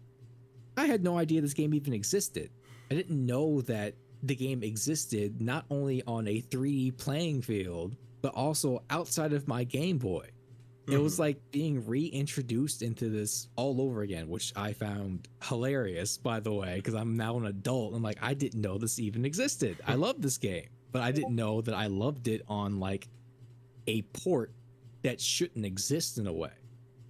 Because not only is it not a 3D game, it's a 2D chibi sprite game. And still one of my favorite fighting games. I didn't know. But my introduction to fighting games was a friend of mine in high school. And I was still very big into anime. So he introduced me. At this point, I still think the PSP is the superior of the handhelds. So he was teaching me that you could jailbreak and add games to it, and there are some games that we never got from Japan and ported over to America. So I gave him my PSP, he jailbroke it, and he put on a dot hack game that I was asking about. So I played that, but he gave me a bunch of other games too. And one of the games that he put on there was a little game called Blaze Blue Calamity Trigger, and it just clicked for me. That was kind of my introduction into fighting games. Like I went to a friend's house and I played like Tekken and Street Fighter and stuff like that. I didn't like it. Like it didn't mean anything to me. I only played Smash. It was the only fighting game I really ever played. Mm-hmm. And so I played this game, Blaze Blue Calamity Trigger, and it was like, where's this game been all my life? I didn't know this game even existed. Again, didn't even know Guilty Gear was a thing until much later on. But it was literally the perfect blend of anime aesthetic and a very fast-paced fighting game. And I'm like, this is peak. This is I want this. I want to be good at this. And from then on, that was when I started actually learning and trying to get better at fighting games, and I never missed the entry. I bought every single Blaze Blue from that point forward, and it's always been my favorite game. I'm not very good at it, but it's always will be and forever will be my favorite fighting game franchise because I just love the aesthetic. I love the music. I love the story. Like everything about it has always just clicked for me, and it's always been, this is the pinnacle of fighting games for me. Right. And I know I'll keep saying it, but like I'm not too familiar with fighting games, but that is one that I am, more knowledgeable about now. Because if you would have asked me a year ago, I probably would not know what Blaze Blue is. I did know what Guilty Gear was, but that was only from being in the Smash scene, and whenever Strive came out, like a huge group of people I knew wanted to start playing Strive and all that good stuff. But no, so it's always interesting, like, how did you get your start outside of, like, maybe a Smash Bros, where I guess maybe I'm more leaning because that's the community I'm involved in. But yeah, I mean, it's possible because like I played Melee. Like my uncles had it and I would play it. I never played it competitively. I didn't start playing Smash competitively or like versing other people, like, okay, Final Destination 3 stocks and all of that. I didn't start doing that till Brawl. Mm-hmm. I wasn't too deep into it by Brawl because I was still like, Subspace Emissary is peak and I love this. But I still thought that I love Smash. I've always loved Smash. I just never wanted to play competitively. And I started dipping my toes into it, like going to parties at Brawl. And then Smash 4, I was already like deep in the trenches. Like I was a hardcore, I was a Lucina main. Like Lucina was my character. No one could tell me otherwise. I knew there's so many people are like, oh, this character's bad. I'm like, no, it's just easier Marth. You get consistent hits. It's just easier Marth. And then when finally Zero that said, finally Zero said this character's top tier, then everybody started saying, oh yeah, this character's top tier, she's broken. I'm like, I've been playing this character from day one, saying this exact same thing. Why didn't any of you believe me? And then Smash Ultimate came out after that, and when they were still doing like the open play test and the game first came out, and I first gravitated towards Palutena because I wanted to play Palutena in 4, but she's trash in 4. Yep. So I wanted to see what they did differently with Palutena in 5, and I mean in Ultimate. And I played her, I'm like, this character's broken. There's no, this character is too good. She's way too good. And everyone's like, no, she's not that bad. She's okay. She's whatever. I'm like, all right. Same thing happens again. Zero's like, Palutena's broken. This character's too good. I'm like, I said the same thing. This character came out. There's a reason why I gravitated towards her and stopped playing Lucina, because Lucina doesn't feel the same. She feels weird and floaty, and I don't like her in Smash 5. So I stopped playing her in Smash Ultimate. So Palutena came out, I'm like, this is my character. She's perfect. Don't change a thing. I'm going to win with her. And then the changes started coming because people started picking up on, oh, this character's annoying and I don't like fighting this character. And then you got Steve. And then we have Steve, yeah. We got DLC. We got all of DLC. Oh yeah, the blades. I what name? Pyrrha, Mithra, and Pyrrha. Yeah, Pyra and the Mithra, Aegis. yeah. Yeah, the Aegis blades. Yeah, absolutely. Have fun with that.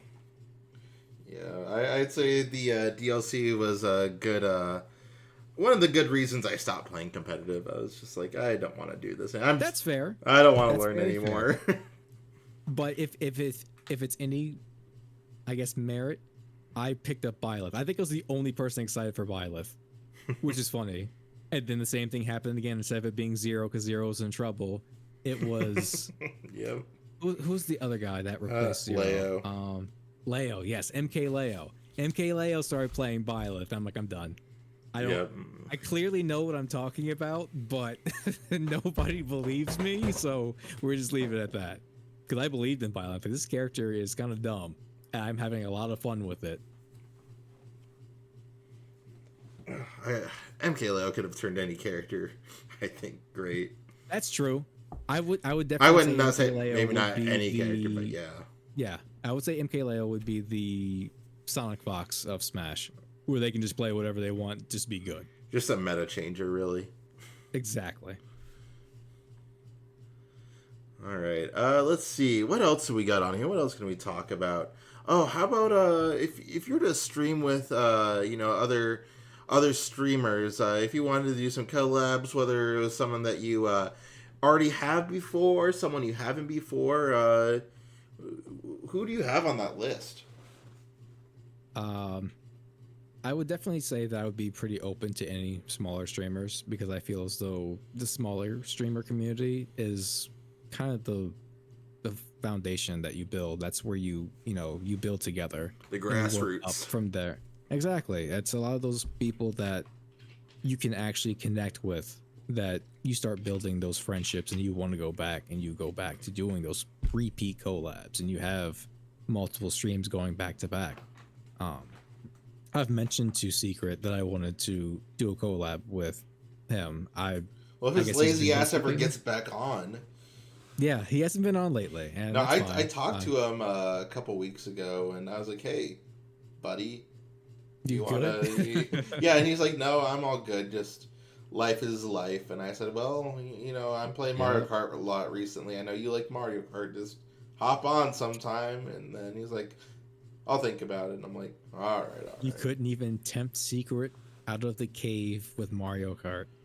No, but I bet if someone lured him in with a BB tag session, though, that might be more. I have so much admiration for Secret when it comes to BB tag. I'm not sure if you know, but Secret plays BB tag with a GameCube controller. Yeah, he does.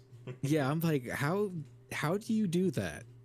And he's just like, I just play everything with this. I'm like, okay. Yeah. I couldn't. He is hard guns on the GameCube controller, that's for sure. I could never. But yeah, Secret's definitely a big one. I would love to collab with Secret. That a lot of the collabs are, I know you mentioned BB Tag, but I think a lot of collabs are almost more fun when you're not playing what you're comfortable with. So playing something that is not, I won't say that you're not comfortable with, but something that is outside of what you usually stream. Mm-hmm. So like a Lethal Company or a Chain Together or a those are good ones. Among Us. Yeah. It's like these are all dumb, stupid, silly games that you can just play together and just talk. And Mario Party, things like that are outside and just you can actually enjoy each other's company without feeling slightly resentful that you got hit by a red shell or you just took a mix that you didn't want to take and things like that. I like doing collabs a lot more recently that don't always focus around competitive play, but more of a friendly, I guess because Mario Party is competitive in a way, but it's still like silly. Like it's not. They're party games. Exactly. For example, if I were to do a Smash stream, that's one thing I will give major props to Max for. He's made me realize that Smash is, I mean, I know it's not made to be competitive because there's too much content in it for it to be a competitively played game. Because like you don't see, items falling when you play Street Fighter and things like that. And it's like these games are made to be competitive. Smash is meant to be a party game. And the fact that Max is probably the only streamer that I've ever watched that plays that game to its full extent, the way that it's meant to be played, you know, couch co-op with 4 people or more, items on, smash ball on, and just, you know, just duking it out. Like, oh, this person has 3 stocks, knock them out. Like, it's a chaotic Mario Party. This person has 3 stars, you gotta stop them. It's just stupid fun. And if I were to do a collab with Smash, that's how I would want to play. I don't want to play with 3 stocks, 1v1 me, bro. You know, box only on Final Destination. I don't want to do that. I used to do it, and it's a frustrating feeling, and I don't like feeling that way. I would rather I just want to go. I want the items. I want to see all the chaos. I want to see the final smashes. I want to see everything that Sakurai put into this game. I want the stage transitions. I want all that stuff. Keep everything in. Make this as chaotic and goofy as possible and just have fun with it, because that's what he wanted. He didn't want, you know, people throwing chairs off the stage and having beef between each other. They just want to play the game, and I can appreciate it, Sakurai about that. And I think it's that you know, just coin a term off of Max. It's the celebration of video games, the video game. It's really what it is. It's just a big homage to all these dorky little things that Sakurai loved and was passionate about, and just putting it into a fighting game. You know, Sora, and Sephiroth, Cloud, Joker, you know, Terry Bogard. Like, it's just all this random stuff in a fighting game. Banjo-Kazooie. These are impossible, you know, matches that you would never see in any other game, but he makes it happen. And he wants it to be enjoyable at the same time. He doesn't care if Banjo-Kazooie isn't viable. He just wants him in the game. And I can appreciate that. Maybe that's a collab we have to think about sometime, because I think I would do that. 100%. I think 100%. I would love to do that. Obviously, goes without saying, I love the collab with Church again. I've done fighting games. I've done meter management. I've done not the Lethal Company, the other one. I think it's trying to think of the other one that's like Lethal Company, but it's not. Can't think off the top of my head, but it's very similar. Same premise. Content warning. There it is. Content warning. Similar to content. We've done content warning together with my brother, so I would love to be able to do that again. Kurono, obviously, I would love the collab with him. I've done Final Fantasy 14 with him. I think it'd be a lot of fun to do like a Monster Hunter with him as well. That'd be really cool, because I know that Kurono was playing Monster Hunter Rise for a bit. That one wasn't really my jam. I played it for a little bit. I love World a lot more, but Rise was pretty good. Karina Barbecue I've played a few fighting games with her. She's a really cool person. I met her through Church's community. I would love to do a collab with Karina. She's a really cool person. Platinum Egg, I did mention that earlier. I would love to do a collab with her as well. She is a super cool person, very nice, and I am so grateful for what she has done to the building of my channel. And then another one, I'm not sure if you're familiar with her. It would be Lobotomy Bunny. I met her. I know the name. I don't want to say for sure though. So, sorry, go on. Oh yeah, absolutely. This is somebody that I met through Mega as well. I think that she has probably the best VTuber model I've ever seen in a very long time. And I don't say that lightly.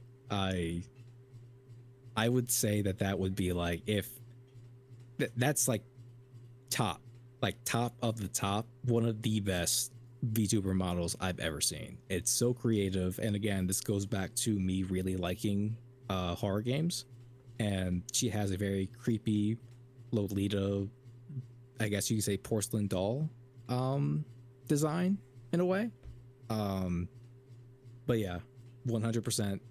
I met Lobotomy through Church and Mega.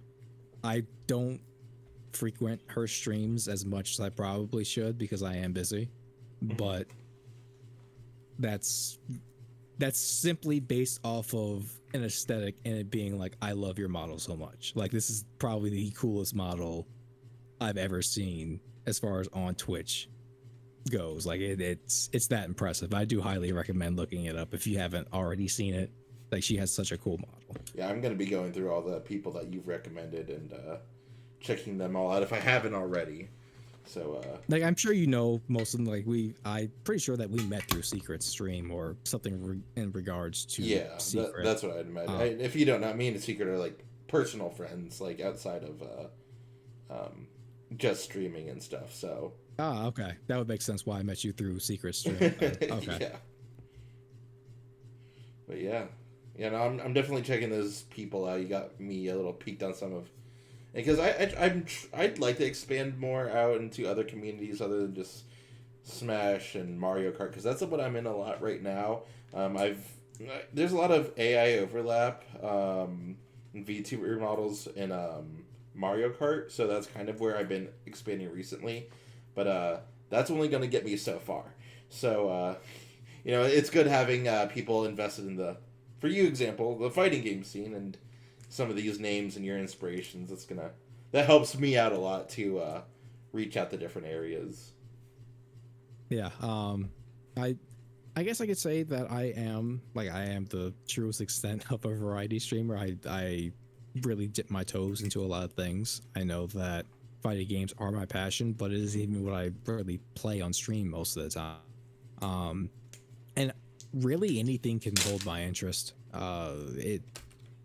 As long as the story, there has to be something that grips me to it, whether it be the music, the story, even if it's a franchise that I've played before. For example, I love Final Fantasy 14. I love 8. There's a lot of Final Fantasy that I love. 16 was not for me. Like, I tried. I really did. I will eventually go back into it. But it was just not. It was not for me. But not every Final Fantasy is like that.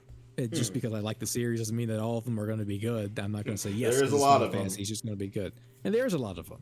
And you're playing Remake right now. Remake and Rebirth are phenomenal games. It is some of the best storytelling that you will get in a video game, but it's because it's they already have the blueprint. It's already been done. They're just embellishing on it now and making it even more so.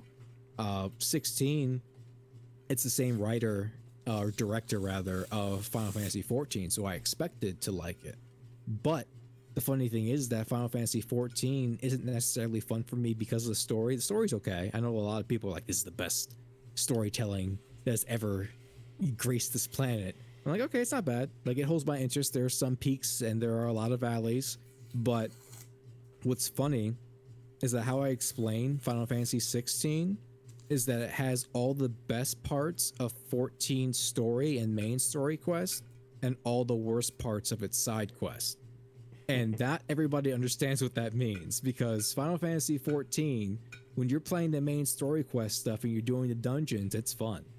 But when you're doing those fetch quests and those grind fests and you're doing go from this city to this town to find this grain of sand and bring it back to this person over here at this city and town and then give it to him just for him to say, this is not the right piece of sand. You need to go to this beach over here instead and find the right piece of sand and repeat the process.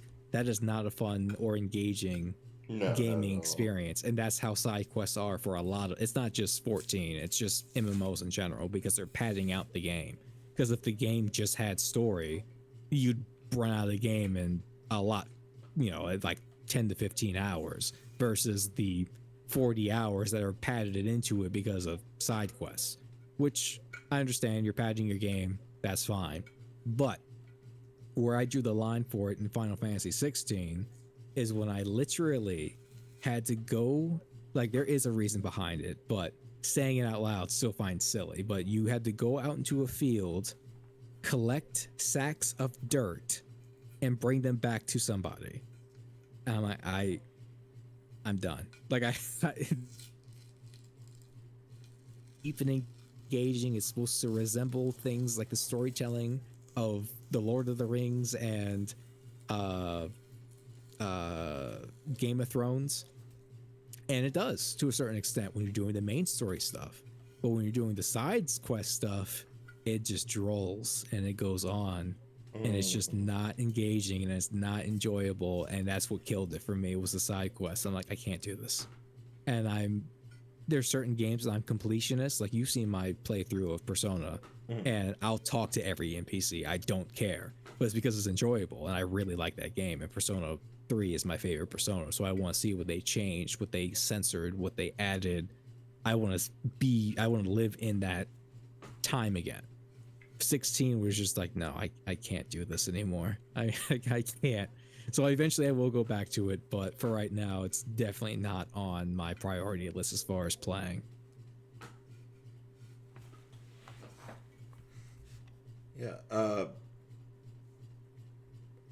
Sorry, I just got a little lost in it, just, you know, hearing about all that, and just, I just think it's really interesting your perspective on, you know, how you know, enjoy your games. I mean, not that I, you know, love all those side quests and stuff, and just, you know, what makes you like a game versus what makes me like a game, and it's just always interesting to hear those perspectives, you know.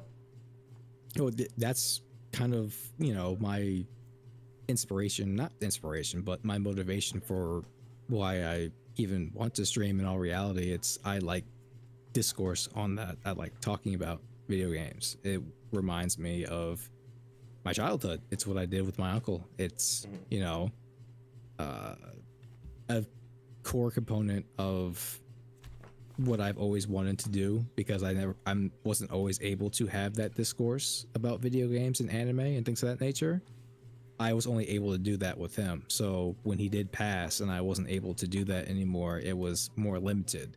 And when I was growing up in I guess you could say a friend circle where a lot of people were much younger than me. So a lot of my friends are my brother's friends and they are around his age. So a lot of them are much younger than me, but I kind of just grew up in that area because that was his friend circle or his friend group. And I was in an area where there weren't other people around my age that I could talk about stuff like that. Or if they were, they weren't really that interested in it. And at that point, I wanted this channel, I guess, to be, you know, hence the, you know, the Twilight Emissary, the link between worlds. I want to have that community without feeling like I had to move to a certain place or I had to grow up around those people. I can have that, but from a remote aspect. So I'm able to just geek out. And I know you've been in my chat where I just go on to a rant or a tangent like I'm doing right now inside of the podcast, but it gets to a point where it does become ranty. And that's going to, I know it's going to have to be, I'm going to have to make it into a redeem where someone's just going to call me out and ranting because I know that I do it all the time. But that's ultimately what it is. I enjoy doing that because I like talking about games. It's your passion. I definitely get that. And when someone starts me up on, you know, something about Pokemon or, as soon as like one person mentions it, hey, I looked at your My Anime list, and then I just don't stop talking. And like, so I get it. It's you know, that passion that follows it, and you know, just you're wanting to share your ideas. It's just great. I don't know how else to put it. It's just great, just to be able to share your idea with someone who hopefully understands.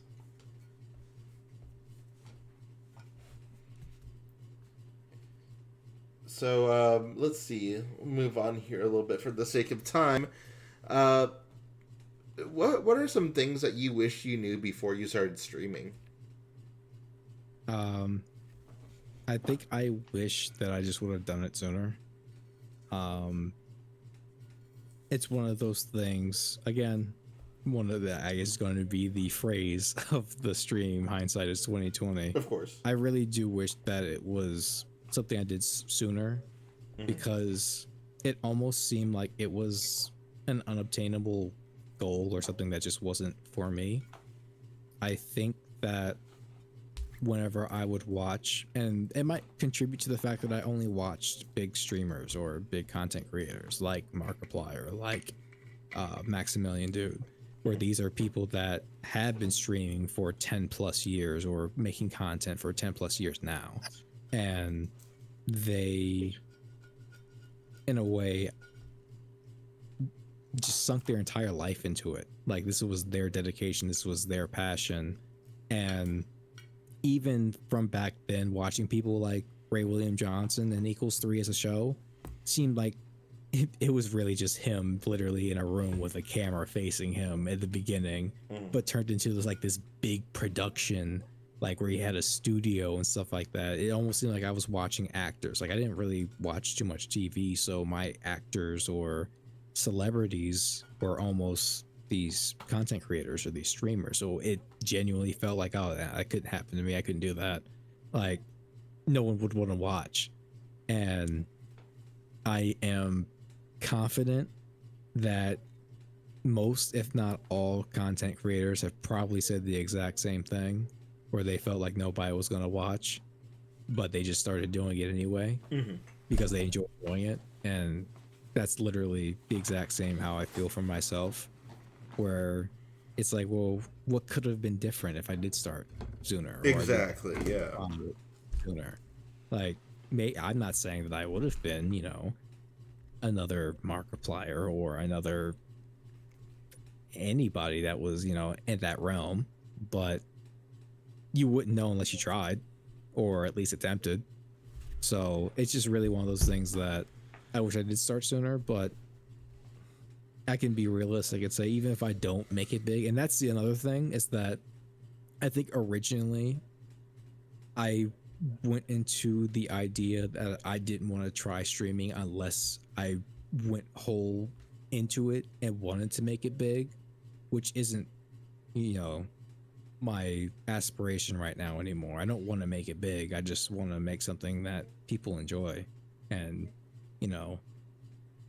want to keep coming back to see. So that's really my main goal. It isn't so much of I want to have, a bunch of subscribers or a bunch of followers. I just want to have a solid community that knows that when they come back to the stream that they're going to enjoy themselves. And for other streamers as well, it's like, oh, I know that, I don't want to stream tonight. I just want to watch a Wynzki stream and just hang out and relax, something like that. I don't really need to have hundreds of thousands of people watching me, or even thousands. I don't even need that. I don't even need hundreds. I could just have 30 people and I would be happy. Oh, absolutely. And I think that's something that, especially, it's tough at always starting out, to build that audience. And I mean, even it was only until like very recently where I've been starting to, feel that, like, where I've had consistent people in, and that might just be more a testament to me actually just like pushing myself to just stream more often and consistently, even if it's not garnering everything, because at some point you're gonna pick up. I've had after I hit 200, I think I've had a little bit of a pickup in something, which is nice. But I think, I've also been more involved in like collaborative projects here recently, so that's probably it too. So there's definitely a lot of work that goes into it, but I'm just starting to now feel that community just a little bit more. And honestly, if the growth stopped there and I kept the same people around, I think I'd be pretty happy with that. So yeah, I get that. Sorry for the mic drop, by the way. Oh, you're good. I didn't hear it, I'll be honest. Really? You didn't hear that? I did not hear that. I am more impressed with Discord's voice cancellation than I should have been, I guess. I didn't know. Good job, Discord. But so what up next, what, going in the opposite direction, what you wish you knew before, going into the future, what is motivating you to continue streaming? What I guess I could say that definitely my community is what would motivate me. If I had, I guess I touched on it a little bit, was that I really wanted to have a solid group of people that wanted to always come back.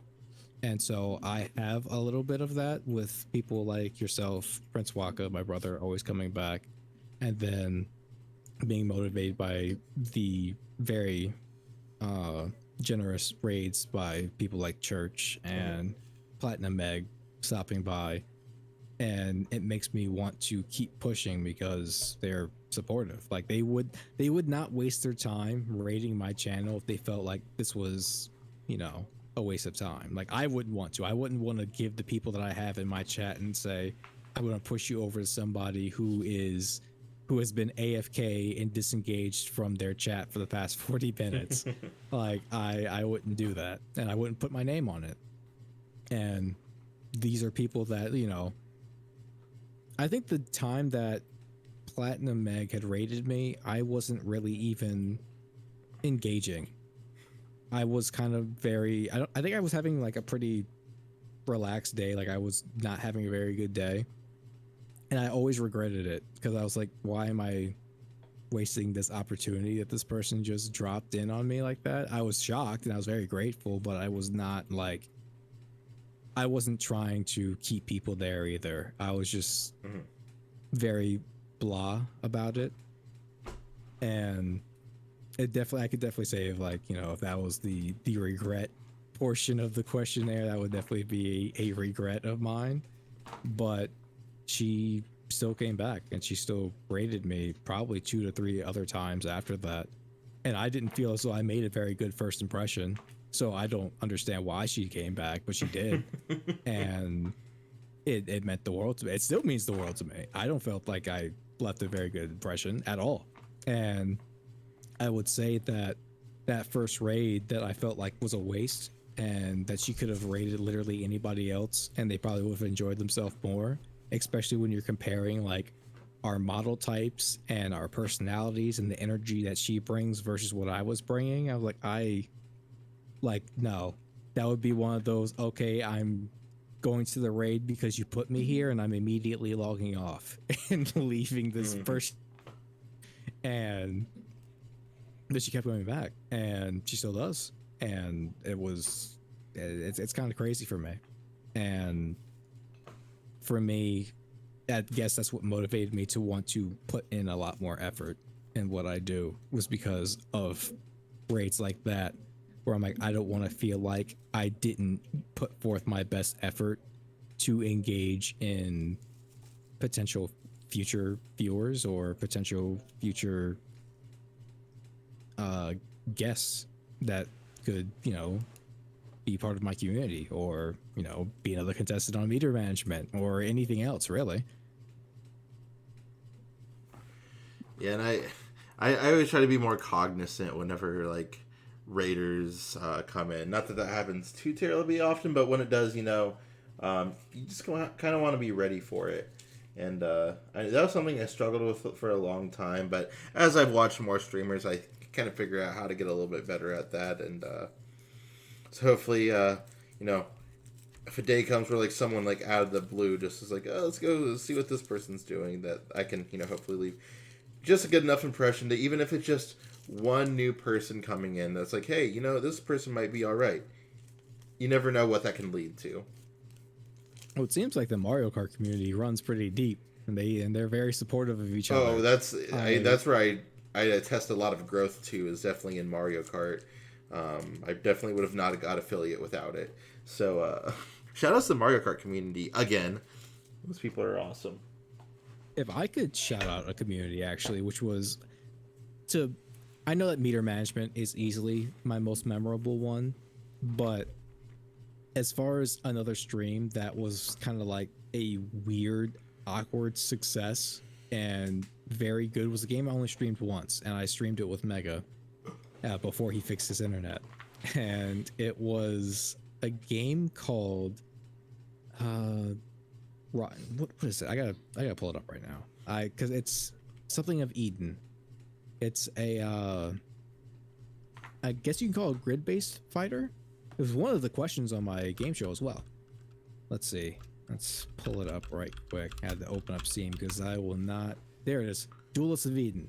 So this is a spin-off multiplayer versus game from the original game, which was Steps of Eden. I want to say it was like Steps of Eden is the original, which is a roguelike. But if you ever played a game called Mega Man Battle Network, the Anti-Warrior games, it's the same grid setup as that, but it was a roguelike for the original game. So the original game is that same grid-based formula, Mhm. but it's a roguelike instead of it being just the Mega Man game. So it's like a card fighter, a deck building grid-based roguelike fighter, which is a weird mesh of words that you're just putting together. One Step from Eden is the original game. All right, so One Step from Eden is the original game, and Duelist of Eden is the multiplayer versus game. So the One Step from Eden was the roguelike grid-based fighter that played like NT Warrior. It's a deck builder, and that's how you do your combat in the game. Duelist of Eden takes that same combat formula as a deck builder, just drop the roguelike, and it's just a versus game where, you know, player one's on one side, player two's on the other side of the grid. You each have a 3x3 square. You build your deck, and then you fight like that. So it was like the NT Warrior, the versus games. And the community came through. And I literally only streamed this game once. I thought the aesthetic was great. Mega Manual, obviously being the huge Mega Man fan, would, you know, I figured he would be the perfect person to collab with us and play the, you know, NT Warrior like game with him.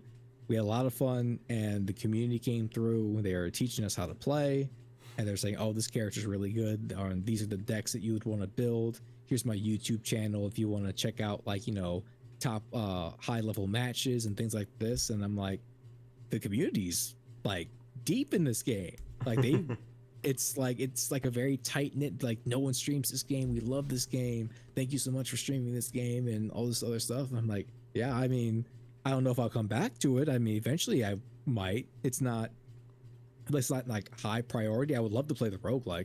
Like, I think the roguelike would take priority over the versus game for me, but it's a lot of fun, and the community came through, and they were very supportive. They were super nice, and they were teaching us how to play and things of that nature, and it was fun. I wasn't expecting it, but it was definitely a lot of fun, and it was just cool seeing so many people that were that and of the game come through and just show their support. Mm-hmm.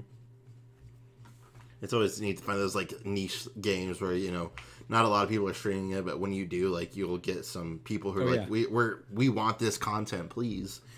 Yeah, please come back. Don't leave us. Mm.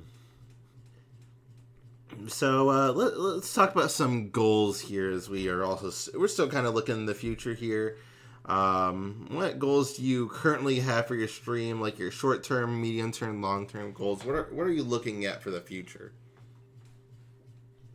So I was not expecting to hit affiliate. That was my short term goal. So hitting affiliate was the short term goal. I'm glad it was a short term goal because I accomplished it. And Very short. I just hit the ground running after that. I've been working on the next meter management episode, which would be a more mid-term goal. I wanted to work on it sooner, but things behind the scenes just did not work out. I wouldn't have enough time to be able to work on it, to set it up together, to get another episode that I would have been happy with. So that's going to be pushed off for now. I'm going to try and do another meter management episode before the end of this year if I can. That'd be great. That would be ideal. If not, the beginning of next year will also work out. I just don't want it to go too long. I know it was just in July, but I don't want to go too long without me revisiting this, because I feel like I'm letting potential go to waste, and I want it to still be fresh in everybody's mind. Like, oh yeah, I remember that. I enjoyed that. I want to see that again. So letting it stagnate for too long, people will lose interest, and that happens in the industry, just with games in general. You let that just sit, and you announce something too early, and then things get canceled, or it just, you know, the engagement isn't there anymore. It's just like, yeah, it's whatever, I'm not interested. That hype wave is long since gone. It happens, and I don't want that to happen with something that I just started. and I'm very excited for. So I'm definitely excited to do another episode of meter management. Long-term goals will definitely be just having a regular schedule.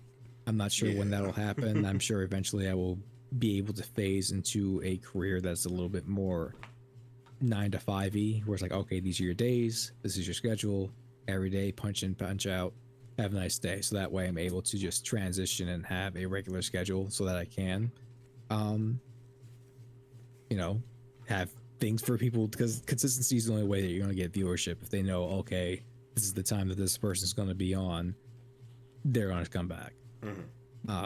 Another long time goal would be upgrading my rig. So I've been doing a lot of this stuff, believe, on just a very old, probably around 5 to 6 year old laptop with another monitor hooked up to it. Yes. So, so now you're understanding a little bit more of the struggle and the scuff here. Yeah. I make all of this magic happen on a like 5-year-old Republic of Gamers laptop that I've had for a while, and it's a trooper. Like, I think now I'm starting to get to the point where the games can't hold up. Like, I've noticed it certain games like Persona 3, when I started climbing up the floors of Tartarus. I'm like, ooh, they're staggering there. That didn't happen before. So when I start running a lot more of these programs, it's like, okay, you're pushing this. It's getting a little harder to work now. But newer fighting games, like I can't stream Street Fighter 6 or Tekken 8 on this laptop. Like, I would have to stream it on my Steam Deck if I wanted to have it run at least at a moderate level. But that's why I haven't streamed any of those games, because my laptop would explode. It would not be able to handle that. Like, you see all the memes with because they just announced Guilty Gear Strive on the Switch now.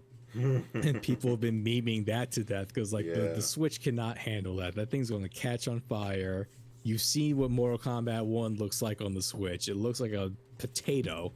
Like, there's certain games that you just don't want on that system. And it's the same thing with my laptop. Like, it's been a trooper. I've been able to stream as well as I have for so long with a extra monitor just plugged into the HDMI port of this laptop. But I make this jank work, and it's brought me to affiliate. So I can't complain. It's done its job. It's put in its work, and I couldn't be happier. Like, it stuck it out for a long run for me. And I know, I guess another long term or midterm would be more collabs. I'd love to do that. I'm more than happy to, work with other streamers. I think it's a lot of fun. I love playing games with other people, and it doesn't have to be fighting games. It could be trivia. It could be Smash. It could be anything, and I would probably have a great time. And I know, just going back to that computer thing, it was less than 2 years ago at this point where I was streaming also from a laptop that I had received when I started college in 2016, and that thing lasted me up until like 2022. I think I was still streaming on it, so it was definitely clunking out at some point. And then I finally did buy and build my own PC, and everything since then has just been wonderful. So whenever you get there, you're going to enjoy it. I promise. Oh, I'm pretty sure it might bring us a single tear to my eye. Yes, and you mentioned? Oh yeah, you did mention that. So let's go to that next, because I think this might go hand in hand. Where do you see yourself as a streamer in, let's say, 2 years? 2 years here. I definitely want to transition my PNG to a VTuber model. I'm not really sure I went into a lot of the detail or even talking about what my model comes from. Have you played the Twilight Princess? Did I think about it? I very little of it. Very, very little. Okay. So I didn't really mention it. My favorite games are Zelda games. I'm one of the few people that do not like the new Zelda games. I don't like Breath of the Wild, and I don't like Tears of the Kingdom. Again, I was one of those people that was like, this game is not that good. It's okay. I pre-ordered the super master big collector's edition of Breath of the Wild, Mm-hmm. and I got into it and I'm like, I don't like this. I really don't. And people, they would bash me. They're like, oh, you're just, you don't understand. It's not for you. The game's great. 10 out of 10 game of the year. I'm like, I don't like it. And now people are coming around now saying it's like, oh, okay, yeah, the game wasn't that good. It's like, it's okay, but it doesn't follow the formula. And it's so funny how I'll have what I think is the correct, you know, the I guess the correct answer, or what I think is the popular answer. Like Twilight Princess is my favorite Zelda game, or Link to the Past is my favorite Zelda game, and people are like, oh no, Twilight Princess was not a good game. This one over here is the good one, but I didn't like that one. And then tone shift, and then they go towards what I was saying before. I'm like, oh, okay. It's just weird to see that happen. But yes, the Twilight Princess and Link to the Past are my favorite Zelda games. Link to the Past probably wins a little bit more though, and I think it's because of the music. The music is a lot more memorable, and it's jaw dropping. Like, there is not a bad track in Link to the Past, which is why it slightly wins over Twilight Princess. But Twilight Princess has my best tone. Like, it has the best tone, has the best storytelling, it has the best Link, and it also has the best character design, being Midna, the Twilight Princess. So that is waifu for me. She is gorgeous. I absolutely love Midna as a character, and I think she is the best designed character that Nintendo and the Zelda team have ever created, which is why I made the model, his color scheme. Yeah, I can definitely see it.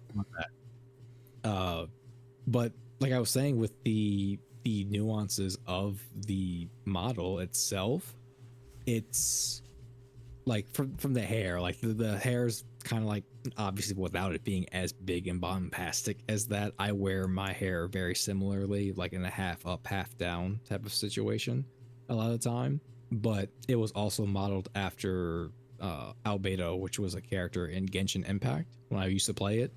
I felt as though he had the best character design. I think he was like the best protagonist, male character design, but he's not the protagonist. It's funny. He looks like a protagonist, but he's not the protagonist. But I think he had a way better male protagonist design than the actual male protagonist of Genshin Impact.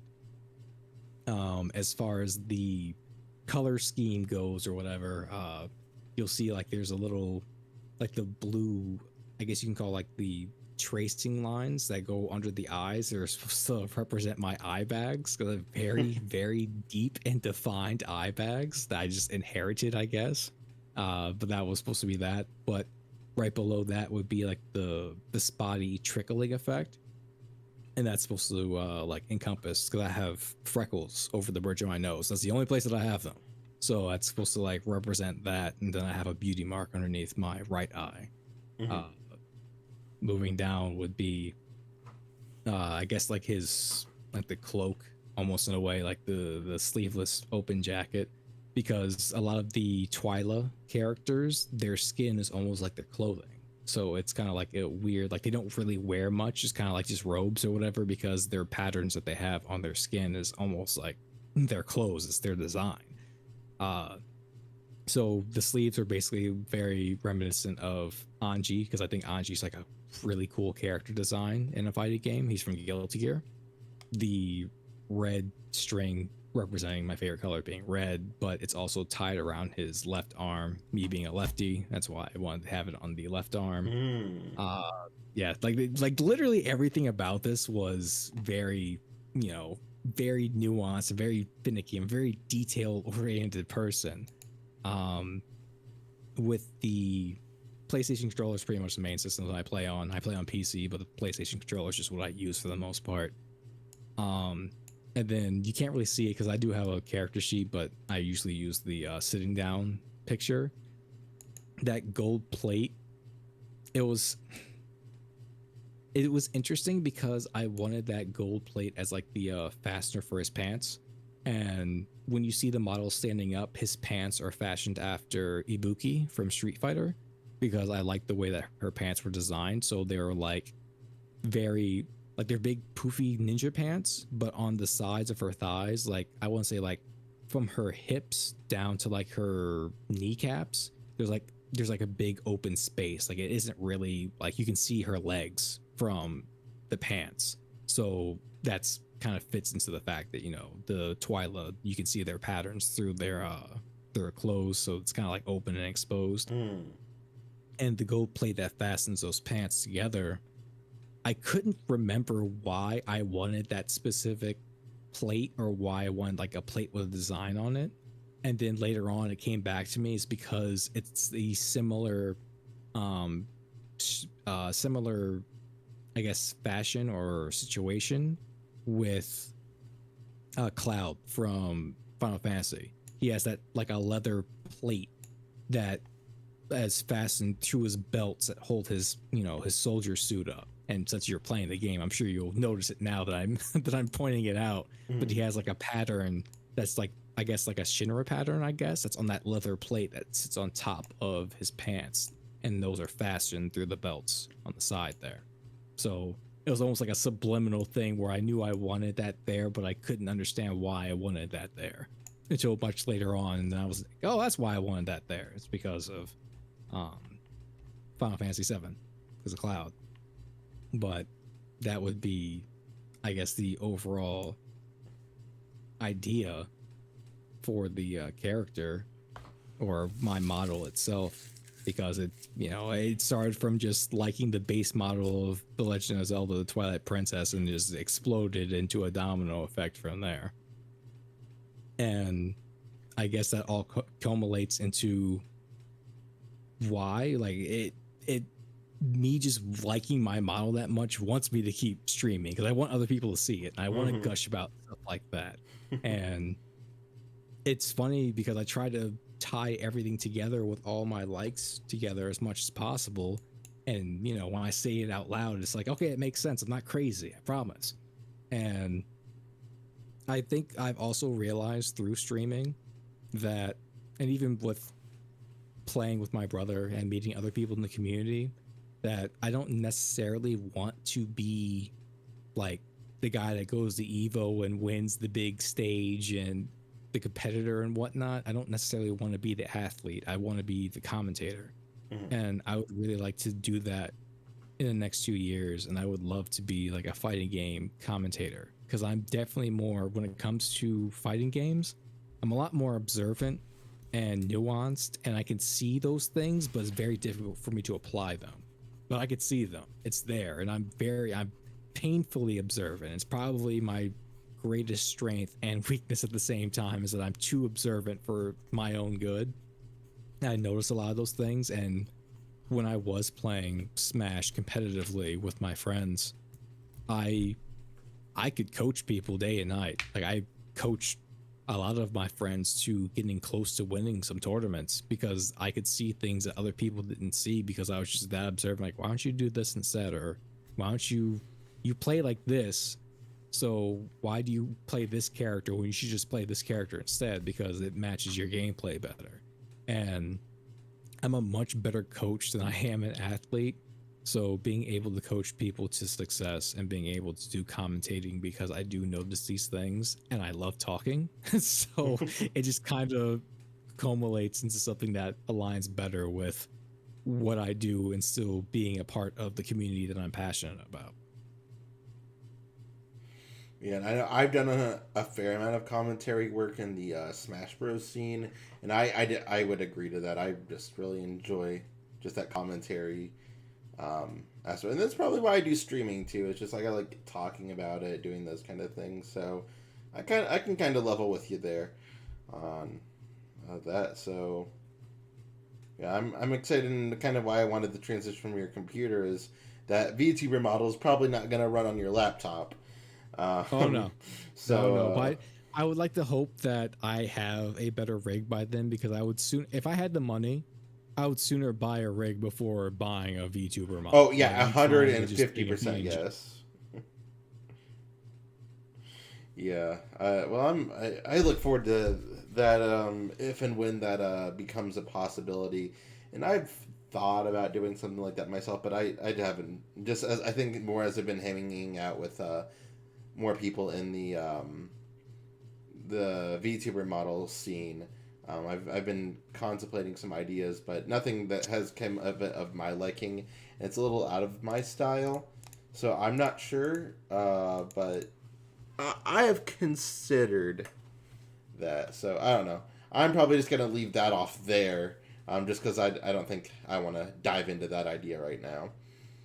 It might be just something you haven't come across yet. For me, it was I knew what I wanted, and Yeah. I couldn't be happier. Like I'm not looking to be, you know, husbando or a waifu. Like I'm not looking for looks. Like yes, I want my model to look visually appealing, but I want to look different, Mhm. which is why I feel like I stand out. Like I don't see any other Twyla inspired models anywhere. And that's also there. Those are some of the models that stand out the most to me, and why, like, if I had a VTuber crush, it would be Lobotomy Bunny. Like, that model is so good. Like, it's not overly sexualized or anything. It's just such a unique and impressive model that it's like, it's wow. It's wow. It makes me want to look at this stream just because I want to see the model move, and I want to just see the model more than Mhm. anything else. And it stands out to me. Another one that is a big wow factor model would be Pumpkin Potion. I'm not sure if you've seen hers Mm-mm. before. Hers is like her whole shtick or theme of the character of the of Pumpkin Potion or whatever her name is. Like I know that's her streamer name. I don't know what her character model's name is. Is like, have you seen Bendy and the Ink Machine? That doesn't The ring any horror game bells. or No. indie horror game? No. Oh, okay. So I guess it would basically be the best way to describe it is, are you familiar with Cuphead? Yeah. Okay. It's Cuphead art style aesthetic in a way where it's that very old 40s, 50s cartoon, black and white. Like she has a really cool model. Like again, not sexualized, it's not over the top, it's not grabbing attention for all the wrong reasons. It's just a really good, unique, I've never seen this before model. And Mm-hmm. she has like the old school, like, I mean, really old school, like Steamboat Willie aesthetic. And it's like, this is really, oh, you know what? Here's the perfect example. Actually, have you played Kingdom Hearts? I'm not sure. Have you Nope. played Kingdom Hearts? Nope. Never. No? Have you seen any gameplay of Kingdom Hearts? Never in my life. Ah, okay. I know, I'm So not I guess helpful. no, no, it's fine. So that was the whole reason why I got PlayStation 2 in the first place. So yes, I love Kingdom Hearts. Um, so Kingdom Hearts 2, there is literally a world where it is, you know, Steamboat Willie old school aesthetic, Mm-hmm. where her model looks like you can just put her in that world or that game, and she would just blend right in with everybody else in there. It's so cool. Like the, you know, the black eyes that almost have the shape of like the little Pac-Man eyes, almost in a way, where it's like they're black but they have like the divot, like the little triangle divot piece missing out of it. Mm-hmm. It's so hard to describe, but she has such a cool model. I do highly recommend looking her up, like just to see what her model looks like. It's so cool. Added to my list. All right. Just wrote that down. Those are all just all the notes I'm taking. Yeah, definitely more people to check out here. But she's a bigger streamer though, so she wouldn't be on the rising. Well, She no, wouldn't no, be on the not saying rising. that, She's but up you know, there. it's good to check out different levels, and Oh yeah, absolutely. just getting ideas. Nothing wrong with that. Something that I want to get better at, just like checking around and seeing what's out there. So Absolutely. as we kind of start to wrap up here, if someone's interested in looking into some of like the games that you're really into streaming, what are some of your favorite games to stream? I haven't streamed too many games as of recent. I've definitely been on my RPG fix between Super Mario RPG and Persona 3 Reload. I have been trying to get over the performance anxiety in playing other fighting games so that, friends can watch without feeling like they're being spoiled. Um, Outside of that, I know that I'm excited for future streams more than what I'm currently streaming because I don't want to feel like I'm just playing these games just to get them out of my docket so I can get to what I want to do in the future. Sometimes it feels like that, which is why I switched it up with Granblue because I don't want to just play this game because I want to get this over with and look to the future, and that's my issue. Is that I'm always looking, especially with my streaming mindset now. I'm always looking towards the future. I would love, like, that's definitely in my docket. Is I want to play through the Metal Gear Solid games because I've never done that, and I would love to be able to play through the Metal Gear Solid games and do that on stream. That sounds like it would be amazing. For the spooky season for Halloween, I wasn't sure I was going to be able to finish Persona 3, and I don't think I will be able to finish it in time. I hope I can, but I don't think I will be able to finish it in time.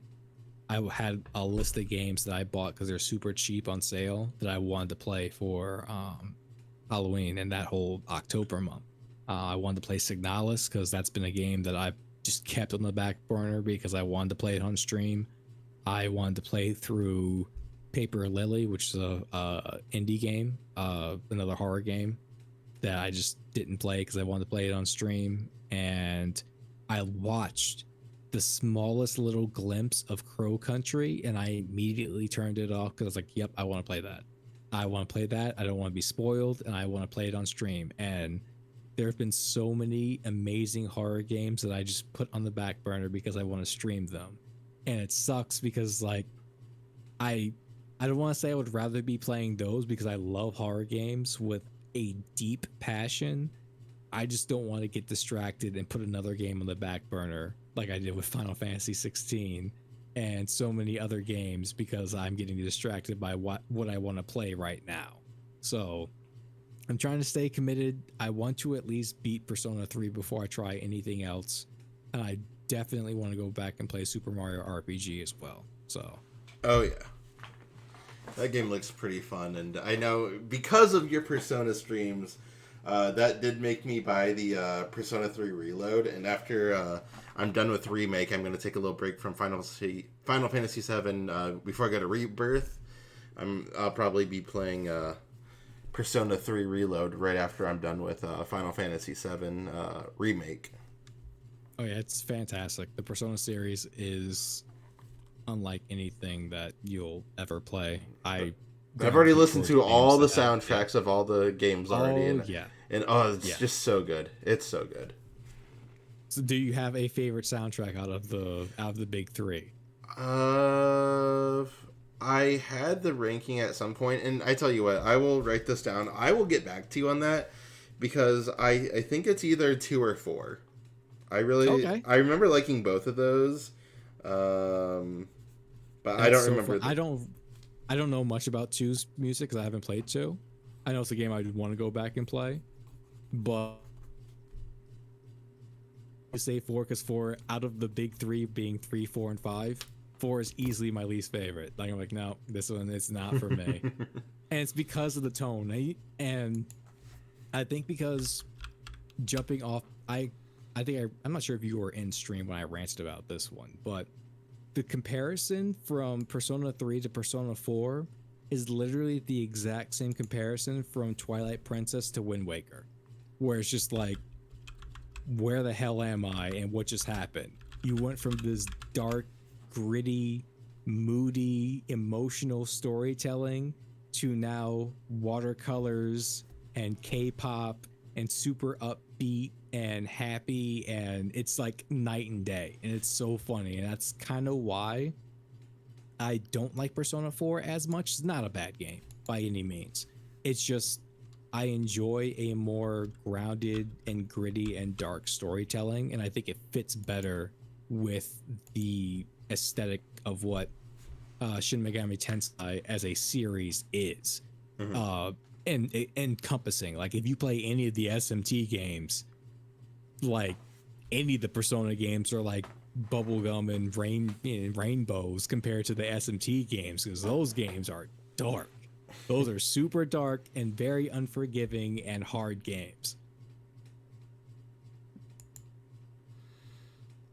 I'll have to make sure to keep that in mind. And in just a quick two things. One, I did find that tweet, so I tagged you in that. And second of all, that Persona 3 ranking is based on the original, not the new one, because I made that before the.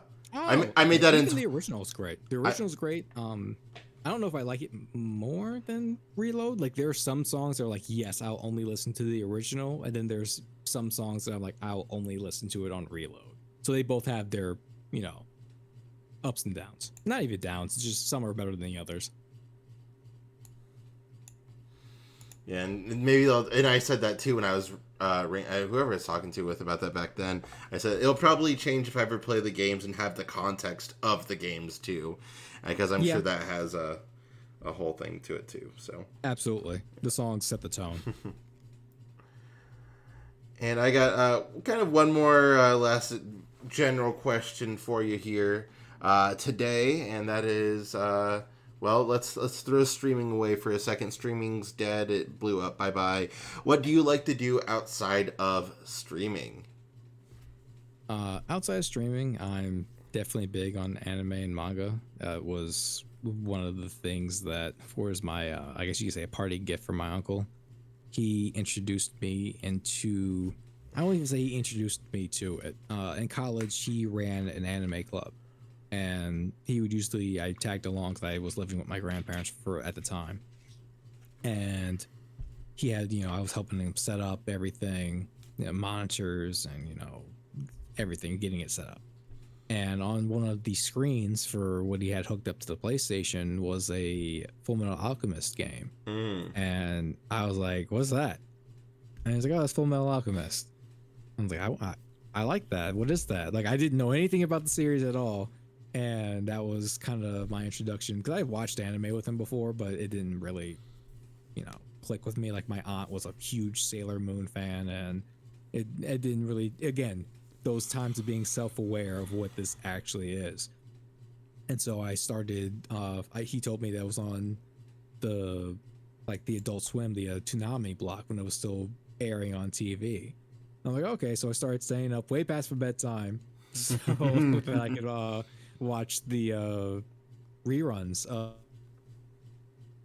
I didn't know what that story was talking about, because there's some nights that I would catch it, other nights I'd miss it.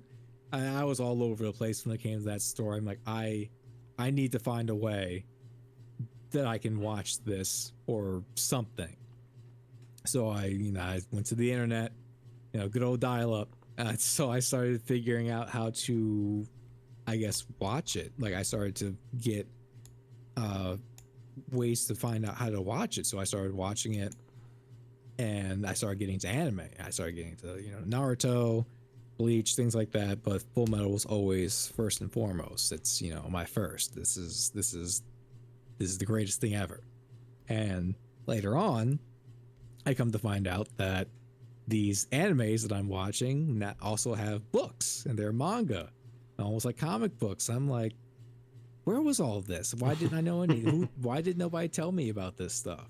So then started reading Full Metal Alchemist, and it got to a point where, if you know, I'm pretty sure you do if you ever watched it. I did. Yep. Where the manga is completely different than what the show was. Yep. I'm like, wait a minute, why are these stories so different? Like, I like the original, I still love the original, but I'm reading this, and this story is completely different than what I was watching on the anime. And so I fell in love with the series again. So it was like being reintroduced to the show for a second time. I'm like, okay, this is way different. So I'm full hog on this, and I'm reading through it. Eventually I get the box set for the original Full Metal at Suncoast. And so I still have that box set, and I'm reading through the chapters, and I get to a point where I catch up. I am now caught up with the current chapter of Full Metal, which I didn't know was even a thing I could do. So, and then as soon as I catch up to that chapter, they announced that it was going to be switching over to a instead of it being a bi-weekly to a monthly chapter release.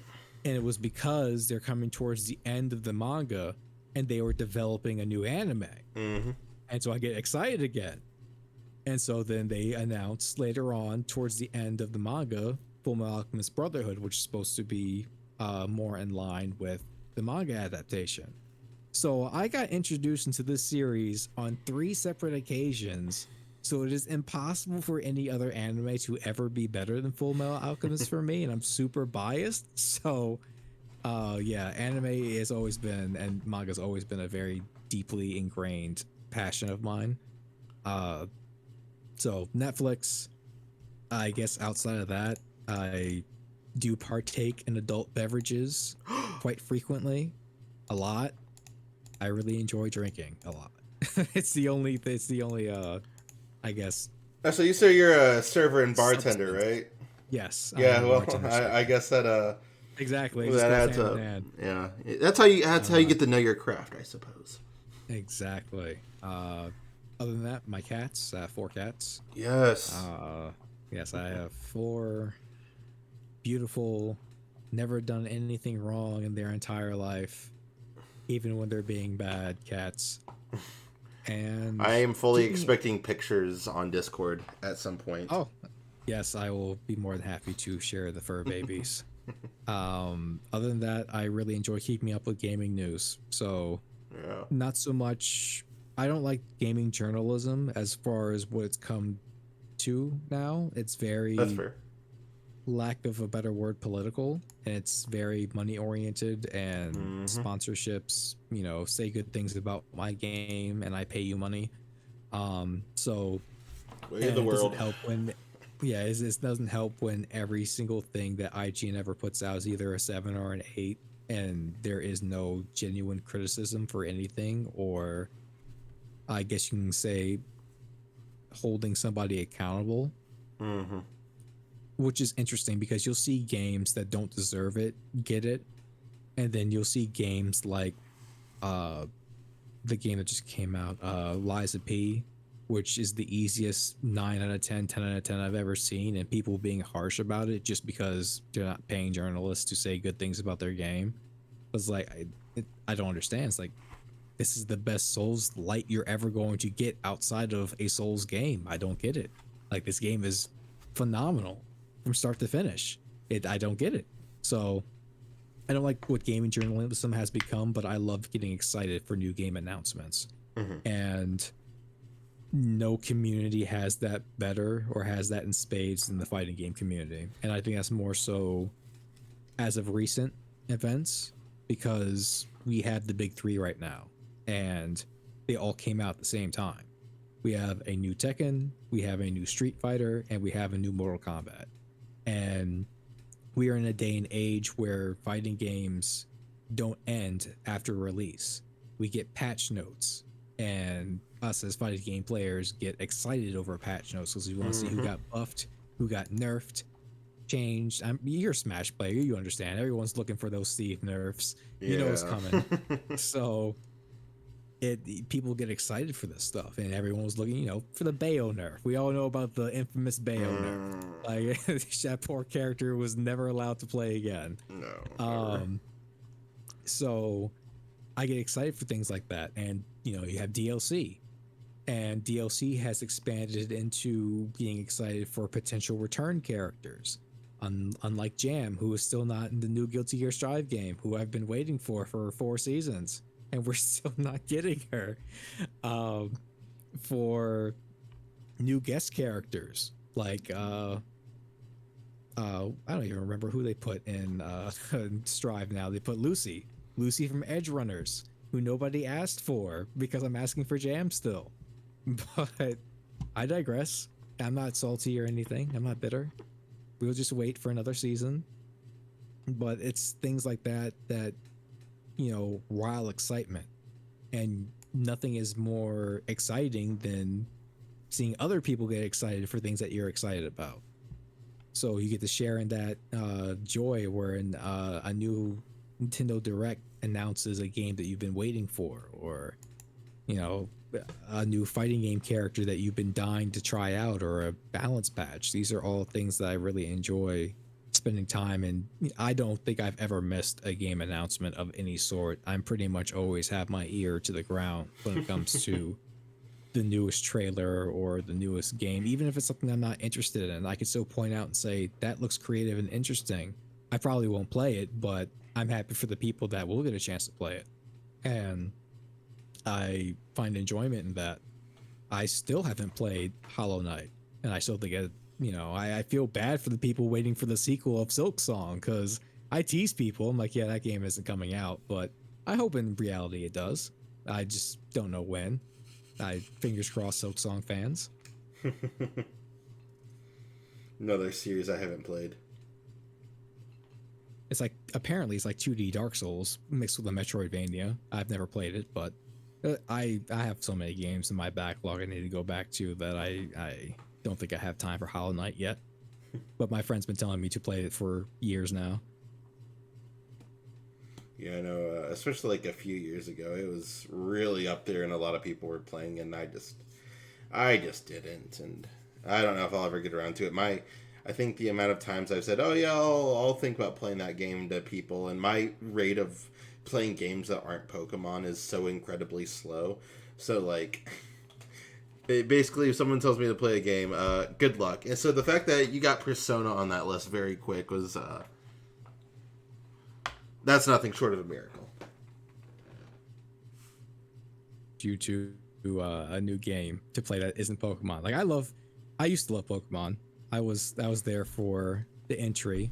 I remember playing Red and Blue. I don't have fond memories of Red and Blue. I don't think I started having fond memories of Pokemon until Gold and Silver.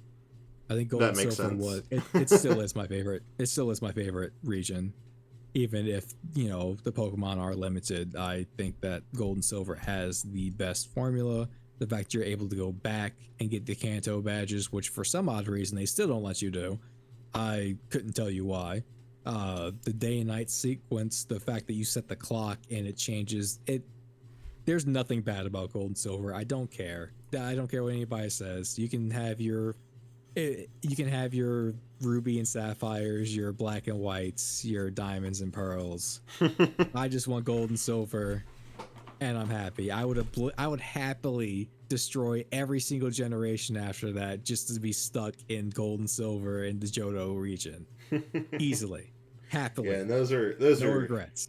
great games. It's not my first favorite generation or my second favorite generation. It's my third, I think.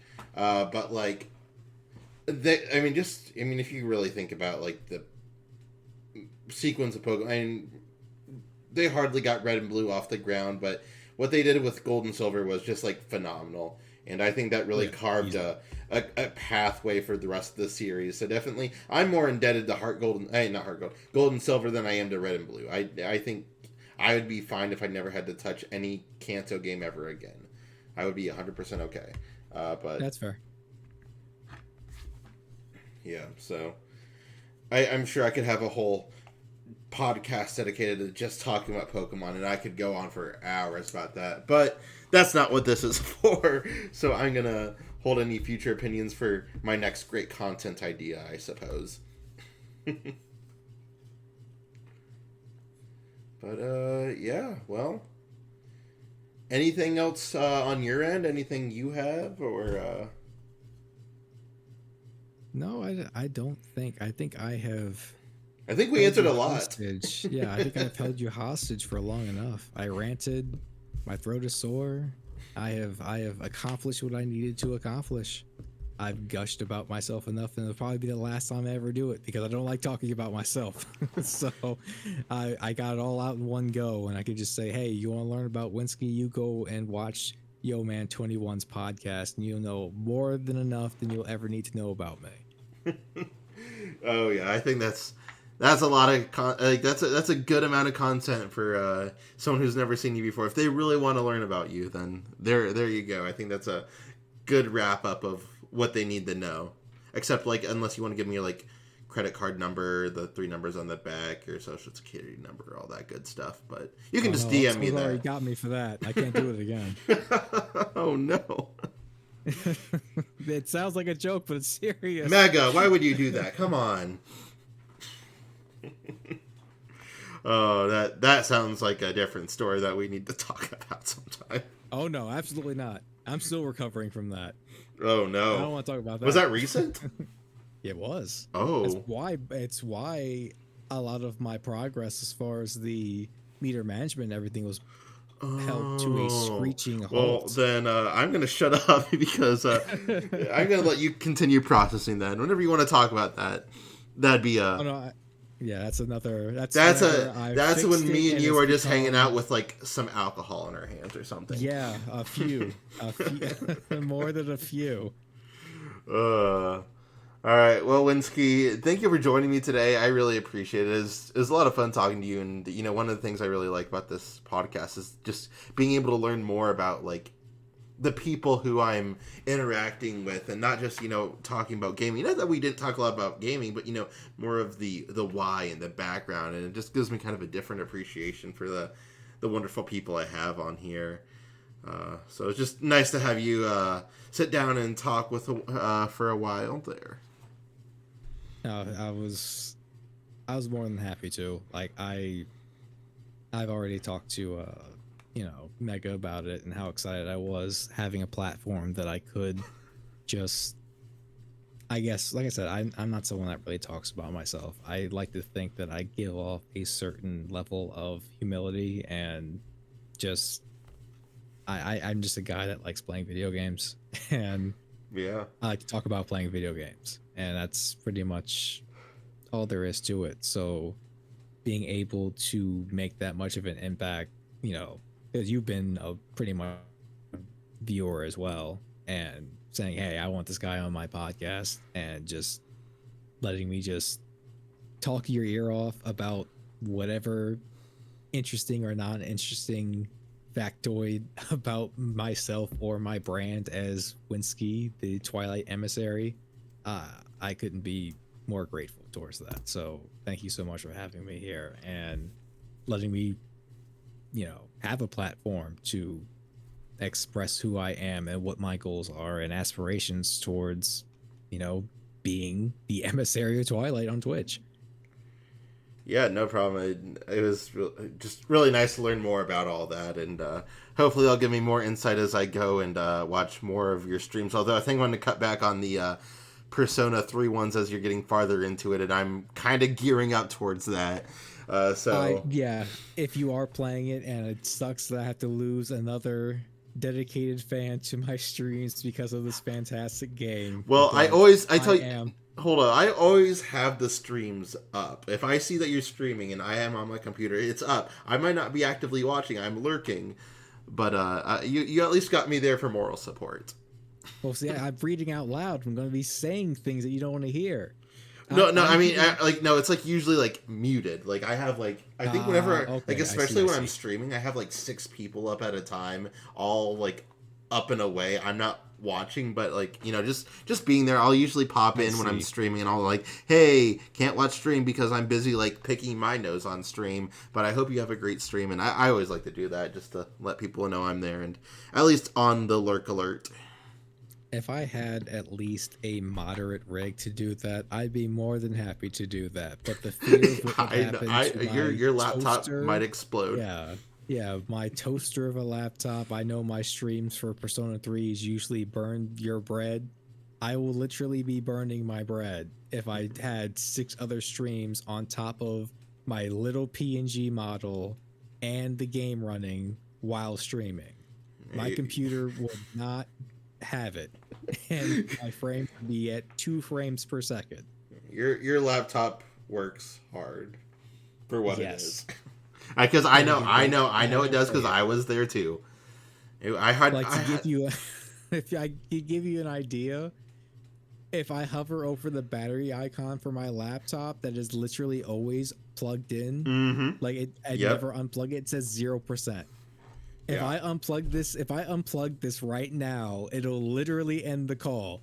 And there's not even a warning. There's not a, hey, you have a low battery. You have 5 minutes to plug this in. No, it is going to be immediate. And you will not hear from me from the rest of the night until I plug it back into life support. Yep. That's how my laptop currently is, and because I still have it and I can still use it, but I mean, I has to be plugged in. There's no ifs, ands, or buts about it. It will just kaput. Yep, I am right there with you. And like I said, if you are at my streams, yes. If you plan on playing Persona 3, I'm pretty much at the climax right now, like right after I get past the So next floor really boss. don't watch it right now. Yeah, I am pretty much when things start turning to a head because I almost have my entire party Mm-hmm. and people people will die. We'll just leave it at that. People will die. So it it's getting to a point where it's like, yeah, I don't have the entire party yet, but I have majority. I'm halfway through the game. So yes, people will die.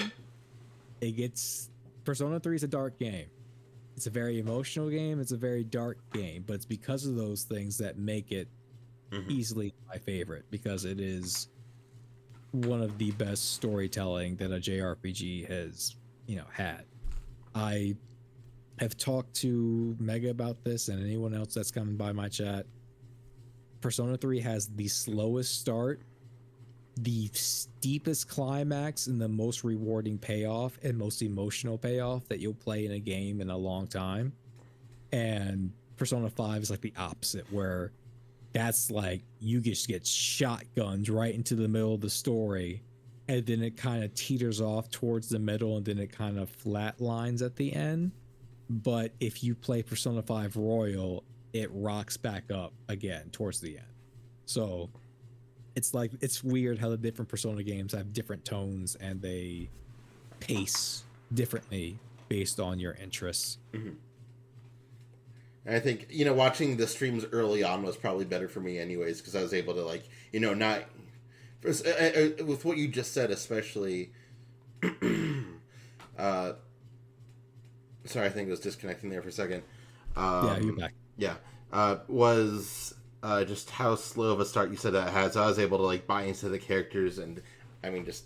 That's what really got me, which is like how personable the characters were. I really like that. So that was enough for me to get started, and then after that, I'm like, all right, I need to put on the brakes because now we're getting into the story stuff. Yeah, you being an anime fan, I'm sure you can, attest to that. Like, I don't know what your favorite anime is. I don't know if you watch Slice of Life, but it's like it starts off like a slice of life, and it builds up to something a little bit more than you were expecting it to be.